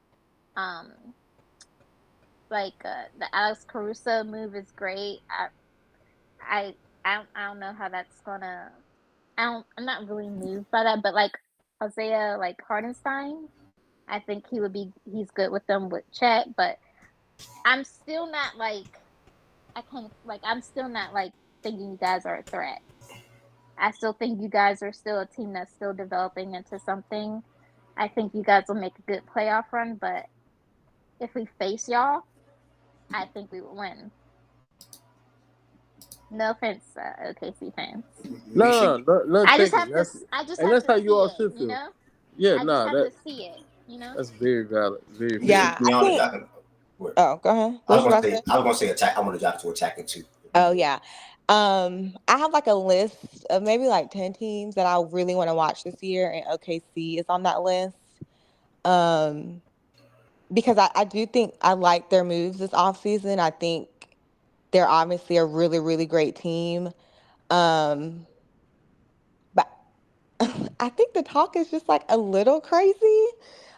Not saying that it's not gonna be true. I don't know. I just need to put it all together and watch it. Um, just how their expectations, especially for them to be a young team, what is kind of being put on them to kind of all put it together and to just come out the West and win a chip this year is just a little interesting to me. So I definitely think like last year I would have said like out of the 4 teams that were left in the West last year, I would have definitely said that like the Timberwolves would have been a better matchup for us, and OKC would have been a better matchup for us with the moves that they did this offseason. Obviously, I think it'll be a much better matchup than what we got this year, but I would expect us to obviously win. I would be extremely disappointed if we lost to the Thunder in the finals. So that's definitely a team that Damn. I just need to watch and see. Extremely disappointed. Whoa, Yeah. wait. She talking I just need to see it, everything put together. Oh my God, 11-10. The list of teams I want to watch this year are the Knicks, the Thunder. I want to see this Randall trade, how that works out. I love watching the Pacers last year. I love watching the Hawks last year. I The watched a lot of, Hawks. yeah, I watched a lot of Heat games. Um, I watched a lot of Buck games last year, and I think that's 8. I've kind of lost count. That's a lot of league pass. I got a Goddamn. question Yeah, too. I gotta get my $100 worth. I see. Shit. Oh, a lot of Mavs games, and then I think that's 9, and then us. So that would be 10. Those are the 10. I Because have a the way people are talking about the Mavs, I also don't understand either. So that's the team I need to sit down and watch. yeah. I was going to ask you something about Dallas anyway. Literally Oh, coming Memphis. next. Oh, you know I'm watching Memphis because of Smart. You don't gotta worry about that, Miles. I got you. I'm But good. the first question before that though, how many teams in the West then piggybacking off what West said to you or asked y'all? How many teams in the West then, Kiana, because you penciled in or spoke to OKC, like you got to see it, et cetera, et cetera. But how many teams in the West do you think have realistic final expectations? Of course, the Nuggets. Yeah. I think that's expected. Probably the Mavs. Probably after what they just did. I mean, they went to the finals, so obviously they have expectations to go back. Phoenix, unfortunately, even though we know Oh yeah, we forgot about them. Yeah, Phoenix, they have expectations. Y'all gotta be realistic now. Nah, Y'all I be said picking teams now. Y'all just I said realistic. Nah, the reason why Y'all be gazing. the reason why I KD said he was could not go to the chip, so we're following what KD said. yeah, we did Suns already. QSIM. The reason why I was asking her that question though, because she had said the talks around OKC is a little like, whoa. So that led to me thinking in my head, well then who has realistic final expectations in the West to you? I mean, I think this kind of like goes back to the convo that was being had yesterday with the like, when we were talking about like Philly versus OKC and the mini, like, I don't think that maybe a better way to put it is like, given the talent level, they can definitely reach the Western Conference Finals and get to the finals. But like, if they don't, I don't feel like we need to go on a crusade. Like, this is, they made a nice second round run last They're year. a young team. I think, I just think you just need to have the experience and go through it. And if they don't make it to the finals this year, like, it's just okay. Just relax. You ain't answer my question though. The teams, the only team that I feel like, oh my God, Denver is the only team you think have realistic final expectations of the West? What is up with you in Dallas? Like, I don't get it. Like, what's up with you in Dallas? I mean, she said expectation. I mean, internally, Dallas could say they expect to make it to the but finals. I don't expect them to. But why she don't have that expectation though for them? Like, that's what I want to know. Why would she? Dallas's team, even or like aside from like, I don't think Dallas's team is that. I'm more with Kiana with this. I think people are using what they accomplished last year to gas what they are. Like, they got there and they were severely outclassed. Y'all were in here trying to beat us. And say, damn. Oh, severely outclassed. I mean, do you have something? Did I lie? Nah, I mean, like, I think what Tatum said, I didn't watch it and I can't wait to watch it. I got started today. But I seen clips of him saying, like, I don't know what was up with the media. Like, were they trolling? Like, I don't got a problem with Tatum saying that, to be honest, because a lot of people were picking Dallas. Obviously, the fan of me made me pick, correct. Dallas. But realistically, I mean, I already knew. Like, let's be real. But okay, but I'll say this. talking about She's on some Dallas, and because I was just like, honestly, for them to get to the finals, like to me, something is fishy with the West because that just should not be able to happen, respectfully. But I then mean, I but was, when you have a player that can Luca control the game, when you have a player that can Magic. control the game, it's not that easy to game plan against stuff.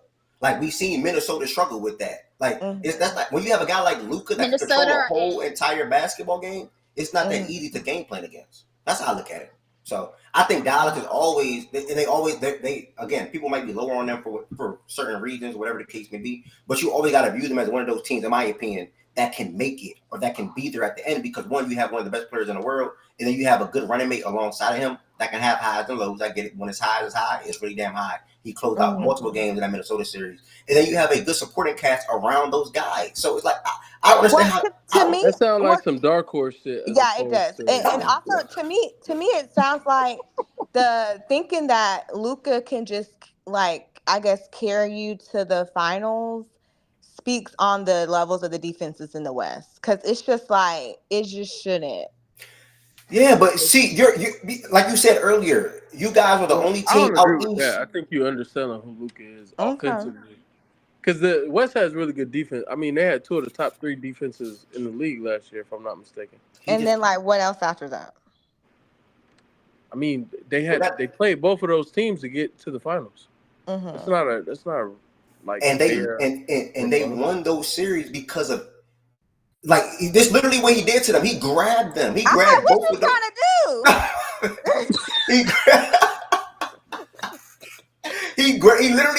He literally had them in a palm of his hand. Was he that efficient at OKC? No, but he still relatively controlled the series and dictated how Dort defended him and things of that nature. In Minnesota, it was night and day. We all seen it. Like night and day. I don't even got to speak to that. Yeah. But, yeah, man. I don't know, man. And again, you can speak in the language that you're speaking because you said it earlier. You guys are the only team out east that have numerous guys that can defend on a two-way standpoint. Always have two. Drew Holiday, Derek White, Jalen Brown, Jason Tatum. Because for my main issue with the Mavs is like you're literally at every point in the game trading defense for offense, and I guess Luka is just so great because I just can't comprehend how that just gets you. I just can't. I just respectfully, I just can't. But maybe that's what it is. I can't get with it, But Hey, bro, you know what these young kids like these days? They don't care about no damn defense. How many can you put up a night? Come on. But yeah, but those are my thoughts. But the Mavs are on the list. I'm watching. I'm watching very I can't wait to closely. see this I'm Klay watching the Thompson experience. defense. I'm watching the offense, and I'm watching the looks. Because they have this like, from what I've seen, the Mavs have this like mind, and a lot of teams have this mindset now. The Knicks fans do. The Mavs fans do. The Sixers fans do that. Like, oh, we're just unguardable now, and who are you gonna? Or you can't leave anybody open. And I'm like, somebody is gonna be left open. That's just how it works. I The don't Knicks, a care. lot of them on the Knicks gonna be left open. I'm I don't care sorry. how many spacers and shooters you have. Somebody is gonna be left open. And so OG I'm gonna just be left open. Josh Hart interested gonna to be left see open. It is how what it they is. work. Y'all But are yeah. funny as hell. Three, all three of y'all. Thank you. I know y'all didn't say much, but I didn't really have much to really ask y'all. Again, Go I, Celtics. as a Heat fan, I respect y'all. People think I be joking over the last 2 years when I give y'all praise. No, I really respect y'all team. Okay, next part of the conversation. You see. Next. Mish, you got anything though, Mish? As far as the Celtics, I mean, again, like I said, it's hard, but anything you're looking forward to watching this season that you probably didn't see a lot last season that you want to see this year? I guess that's a question. Oh, yeah, I can answer it. It's gonna be pretty bland for me, but let me step outside. Oh boy. 11-10. That is so nasty. They outside.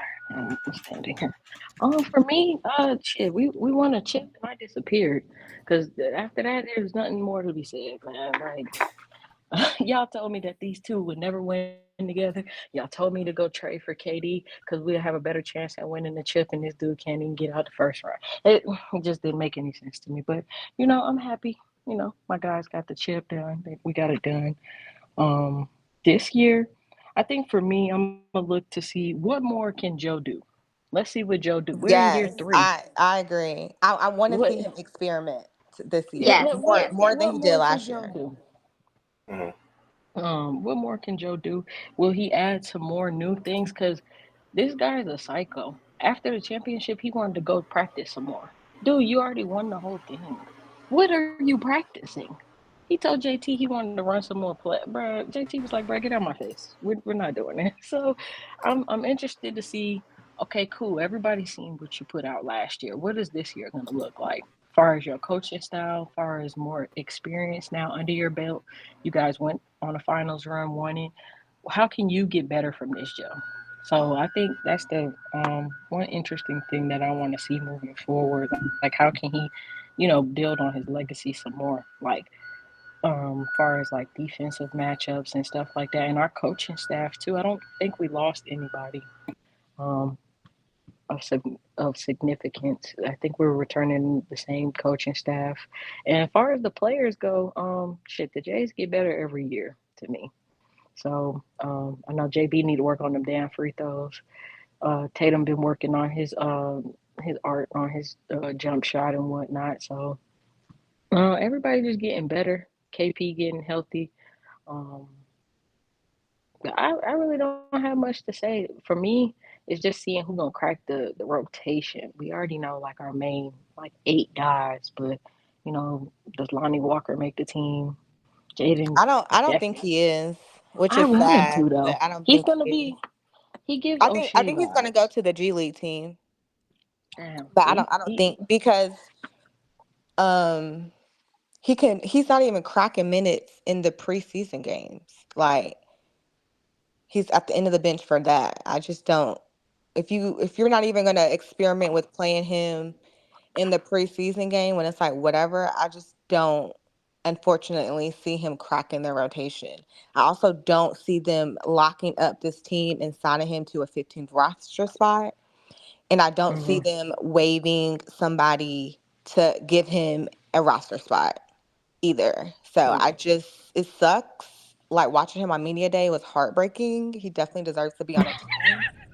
I'm not trying to be funny. I'm being for real. It was so they kept Damn, asking him heartbreaking questions, and ass. he kept like Shit. every answer was, "Well, I'm on a 10-day contract." It was like, stop asking him these dumb ass questions. But I don't think he's gonna make the team, unfortunately. So 1110 is right. Charles Lee left. I fucking forgot. yeah, Ah, they keep stealing our that. coaches, Mish. That's the third or fourth coach now. God, we can't have nothing. Okay, it's okay. It's okay. It's okay. Yeah. So the coaching for me, everybody staying healthy. Can we take nights off like we were doing last year? I agree with Kiana. I do not think they're gonna win 64 games this year. Mhm. Um, I do hope they continue the good home record though, because whoo, Jesus, Lord knows that home record struggled before last year. So especially during the playoffs. Sly, don't say that. Um, He was pretty good for y'all when he played for y'all. Don't do that. um, in any event, and I'm just excited to see the guys come back. Peyton, um, everybody got their money, so nobody should be unhappy. So, hey, it's time to jump on now. Yeah. The only thing I'll add, Mish, is that just from like listening to a lot of pods, it seems like a lot of people have us like second or third. Some people even have us like fourth as like standing wise, not like power Oh rankings, wow. but as like standing wise in the East. And the reasons are because of KP, obviously, and because of like the championship fatigue and the like not trying to exert ourselves. And I just think all that's dumb, respectfully. I think we didn't have to Yeah. exert ourselves to get 64 wins. Halfway through the No. season, Joe started experimenting with lineups and rotations and did that for the remainder of the year, and they still won 64 games. We were watching Luke Cornett in the game for 30 minutes asking Joe why is he not subbing him out, and it was because he was just practicing against the team in February or November. So that I don't think Oh, the fit. I don't think that they're gonna be like a fatigue either. The only concern I do have is Drew because we don't rest players typically. Like everybody plays, and Drew is older, and I know like in Milwaukee they definitely do a lot more rest days. So I don't know if we're gonna try to build him in those rest days or if we're gonna try to limit his minutes. But I'm cool with it. I'll sing the pods 11-10. It's a lot of pods. There's very few people that have us at number one. But Okay. I'm interested to see what Drew's minutes and playing time looks like. He's the only one I'm worried about. I'm not worried about Jason. I'm not worried about Jalen. I'm not worried about Derek. They can play. That's not a problem. But Yeah. Drew is just old with a lot of miles, a lot of deep playoff runs. So that's the only thing that I'm concerned about. Is just seeing if we're gonna account for that or if we're not gonna account for that. Another thing is, I wonder how people feel. Like, all year they told us, Porzingis couldn't stay healthy, and he only played 2 games in the finals, and these motherfuckers still won a championship. Like, doesn't that kind of like speak a lot? He Like, a damn, winner, y'all are he didn't losers. Sad. he didn't have to play a lot, and these motherfuckers still only lost 3 games in the postseason. 11-10, please. Yeah. Well, But not, I think the counter to that is that we played a bunch of injured people, so it kind of oh God. it kind of Okay. like counteracted. Even though we were injured. But injured. I understand the sentiment. I do understand the sentiment. I think if we played healthy teams without KP and still only lost 3 games, I think people would view us completely. I think if Tatum played how he played, KP doesn't play and we only lose 3 games, I think the narrative is vastly different. But because we play injured people, we're here. Which I don't have. They just gotta run it back and just confirm how me and you feel. That's the only you could do is check ball and play basketball. Yeah, I'm actually on the opposing. What you feel? I'm actually on the opposing side. I actually What? feel like, not in a bad way though. I actually feel like they are still motivated. To be honest, I don't think y'all going to coast. I think y'all still gonna play a damn good basketball in the regular season. Tatum stayed. I think Tatum said this off season like I can still get better. Like I'm not even in my prime. Or I'm entering my prime right now. So I think JB got better year. I've been watching. To y'all, I'm probably not. Or I don't say it much because I met Wes, but I love Jalen Brown. I've been watching him since he came into the league, and he got better. He got better every single year. He got better. I'm not comparing him to Tatum. I'm just saying he got better every single year. You don't. And both guys got better, right? Tatum spoke about how he changed his shot mechanics a little bit, which led to him having shooting slumps in the final and USA basketball. So that's a positive. And you also took care of business that helps the team morale, in my opinion. And that is extending. Well, I think Peyton was last year, and also Sam Hauser. Like we took care of both of those guys that keep that locker room intact. So I mean, like Keanu said, you guys have a 3-year window. KP's a free agent. Not after next season, but no, it is after next season. Unrestricted, and I don't think y'all bring him back. I don't think y'all give KP 30. He's gonna be 31 years old, coming off numerous lower leg injuries, foot injuries, whatever the case may be. He better not. If he could get rid of Smart like that, he better get KP up out of here. His little broke behind. Yeah, I think. Wait a minute. Damn. Wait. So what? That's how you. KP get. Wait. Damn. You big tripping. Listen. Y'all not the dominant regular season team y'all were without KP. Huh? He was injured. I love you though, KP. I'm just. Did he play? You don't love him saying what you just said. That's I do. But if you can get rid of Smart, everybody is on the shopping block. Period. Y'all making about Marcus Smart too much. Why y'all don't bring up Robert Williams no more? What happened to Robert Williams? And Rob. Bring up Robert Williams. Yeah, bring up Rob. You love bringing up Smart. What about Rob? I think they both got hurt again too already. I'm so mad. I'm so upset. Yeah, Robert might have to retire. No funny. He might no, really don't have to say retire. That. I feel bad for him. It's real bad. But yeah, I'm just saying. But I agree with you. I think obviously they'll be broken up. I think will be very interested to see how the league views the Drew contract in a couple of years. Because I think that we overpay him personally. So I'll be interested to see that. Out of emotion. I think Derek is on a good contract, but I wouldn't want to move him. But we'll see. And I meant to say Derek too. What? But yeah, it'll be one of those three. I forgot y'all. It'll be one of those Yeah, three. my bad. One of them three. Definitely Memphis. And then we still got Al, who he claims that he is not thinking about retirement anytime soon. I thought this would be the last year, but who freaking knows? So we'll see. Yep. No extra thoughts from me as far as the Celtics. I just want to say thank y'all so much, and also Keon, thank you for pulling up. Risha and Misha, thank y'all for coming on the stage as well. Keon, do you know Tween? Have you and Tween spoke before? Keon, you know Tween? I feel like I've heard him in spaces before. I don't know if me and him have ever spoken to each other though. Is he on the stage? Okay, I only asked that because he just got on the stage. Yeah, he just joined the stage, and typically he'll probably have a question or something. Tween, I don't know. Are you good, Tween, or do you got a question for one of them? Or are you good? Kiana, run, Kiana, run. Run, Kiana, run away. I'm pretty sure we Why y'all be doing my dog like? What? Okay, now do you have a question for any of the Boston fans? Or are you good? Go ahead, Tween. Okay. Go Do you ahead. have a question for any of the Boston fans? I thought you. Are you good, Tween? Y'all He are about to ask us mean. if we're gonna go. Yeah, y'all are mean to Tween, man. Go ahead, bro. Okay, you see, he got a question. That's why I brought him up. He got a question. He That's about why to I ask us said if his we name. Go ahead, going Tween. 82-0. Go ahead. Stupid. Do you think it's going to be any slippage with Porzingis missing a little bit to start the regular season? No.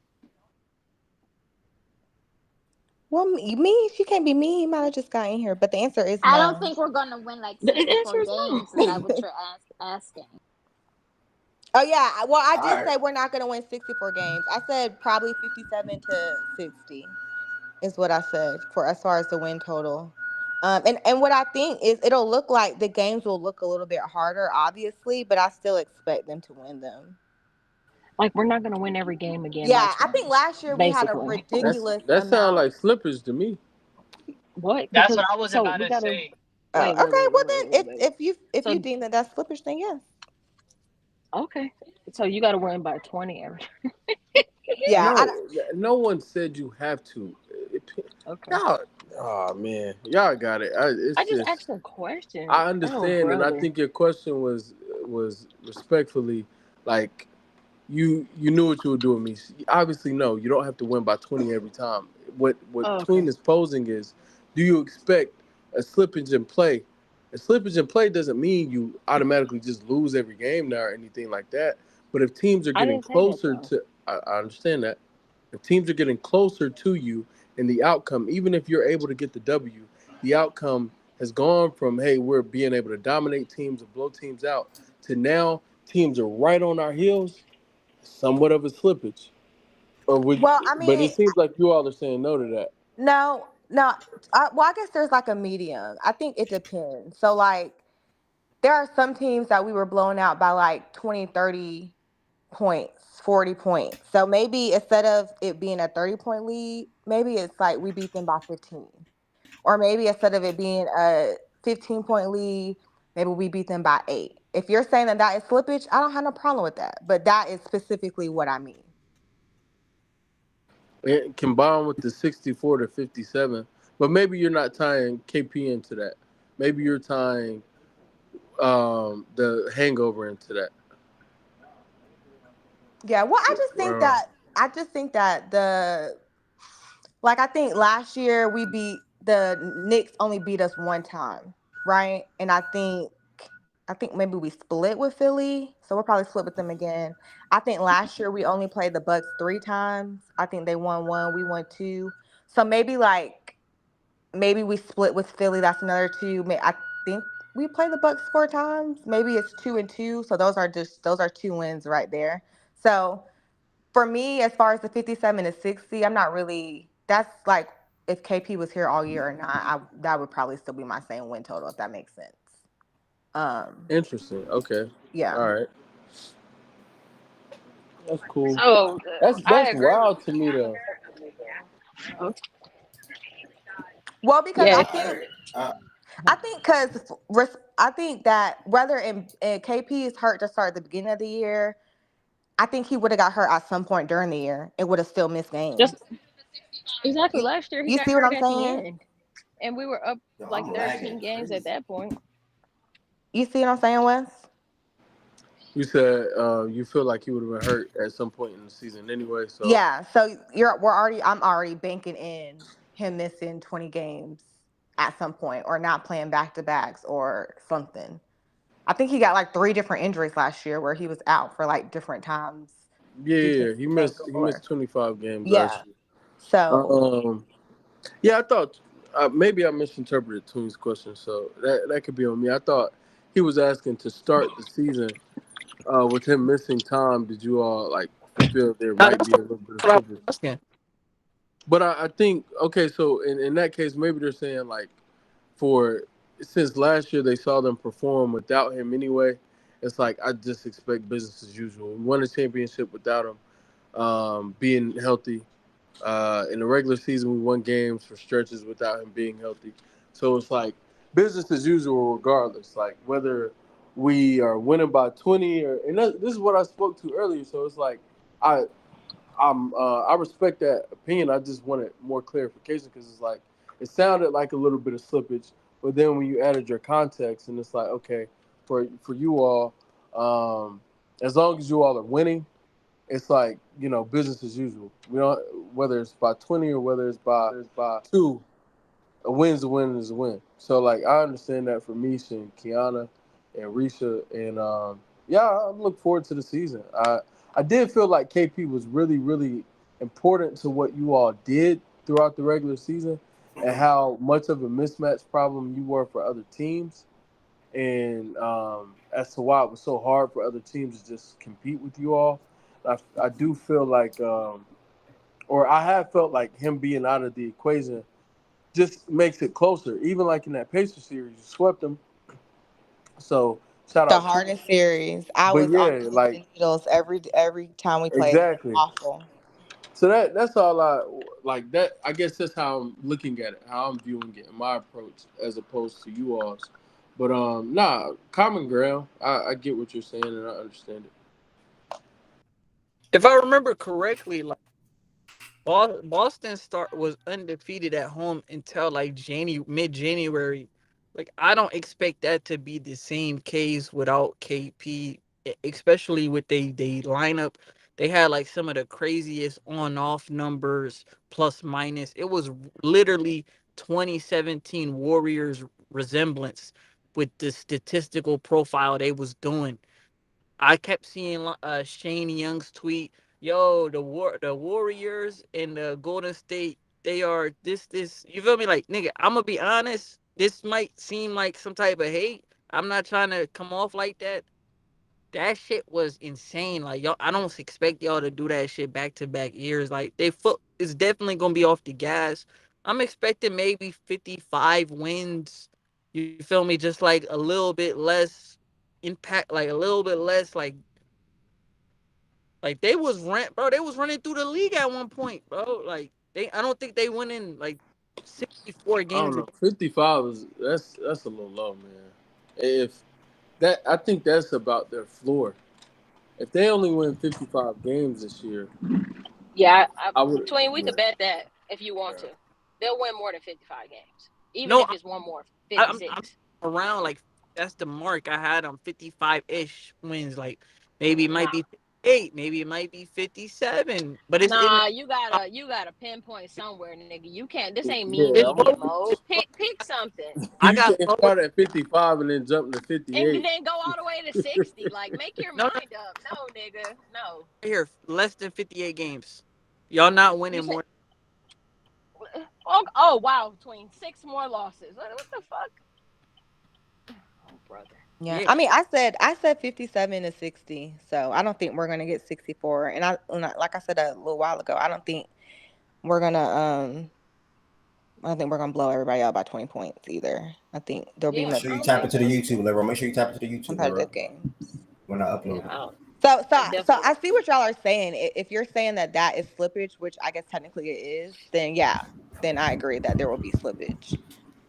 But it's I not because think of it's K. fair It's though not for because of you KP all being out though. to not tie that into Chris Stapps. Like, when, and I think that's the Yeah. thing It's that not yeah, because of K. Yeah.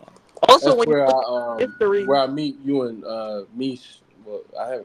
Risha hasn't really spoken about this part, but yeah, where I meet you all, like, all right, I'm same page. I understand what you're saying, because it's like, yeah, it's hard to duplicate even fully healthy. It's just hard to duplicate that type of success. Like for Tween talking about going undefeated at home for Yeah. however many months you went, like that's some outlier stuff. That's special season.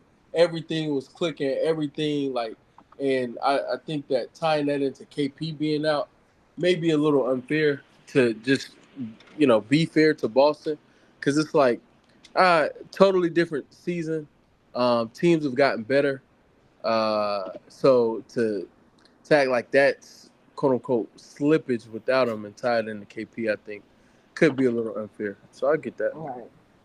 What team you want, Rafi? What team you want on the YouTube? Whatever team you want, I'll prioritize getting it on the YouTube tomorrow for you. How about that? Whatever team you missed and you want on YouTube, I'll prioritize. Oh, it doesn't matter just in general. Gotta drop that Nuggets segment for sure. For sure, that was phenomenal. In an hour and a half, the Pistons drop. Later on, the Pelicans are going to drop, and then again, I want to finish this by the 18th personally, preferably. So I probably like. This was the last team you said. This was the last team. Thank God. This was the last team. Save the best for last. Yeah. What y'all say about the Did everybody like the Randall trade? 50-50. People are 50-50 on it. I think more people are coming along with it now. They like They like Dante more so. But everybody have their same people are skeptical about it as far as the Randall fit in the offense, half court and things like that. Nobody's really mad they lost Cat. They just mad that you went to the finals, you had that continuity, but they understood why they did it as far as Cat flexibility and things of that nature. So that's all. How did you feel about York it? has to show me. I don't want to sound like a Randall hater, but I just would not want him on my basketball team ever. So, like, I don't care if he was making the vet man, keep that man away from my basketball team. So, I'm very interested to see how it works, respectfully. Because they're. So that's. I feel like I don't know. I like the Dante, but I don't know. I feel like Ant and Randall are both alpha males, so I feel like they might like clash at one point. I don't know. I just feel like Randall, like personality wise, I don't know if he would fit with Minnesota. That's a good. I don't got a problem with you saying that, to be honest. Thing to bring into consideration. Yeah, because he's no like funny. in New York. Let's be honest, they didn't like him. If you're on YouTube, I'm about to end on the YouTube. Join the playback, please. If you still want to hear it. Mies, you've been in and out. I know it's been football season, and you've probably been locked into the W and whatnot. How did you feel about the Knicks, Timberwolves trade, and the outlook for both teams? I was shocked. Like my cousin texted me about it. I was like, huh? I didn't really think that they was gonna move him. And now hearing that Mitchell Robinson may not even come back for the year is crazy. Like, it's just a calendar year. Yeah, just 2024. Yeah, he's coming back in January.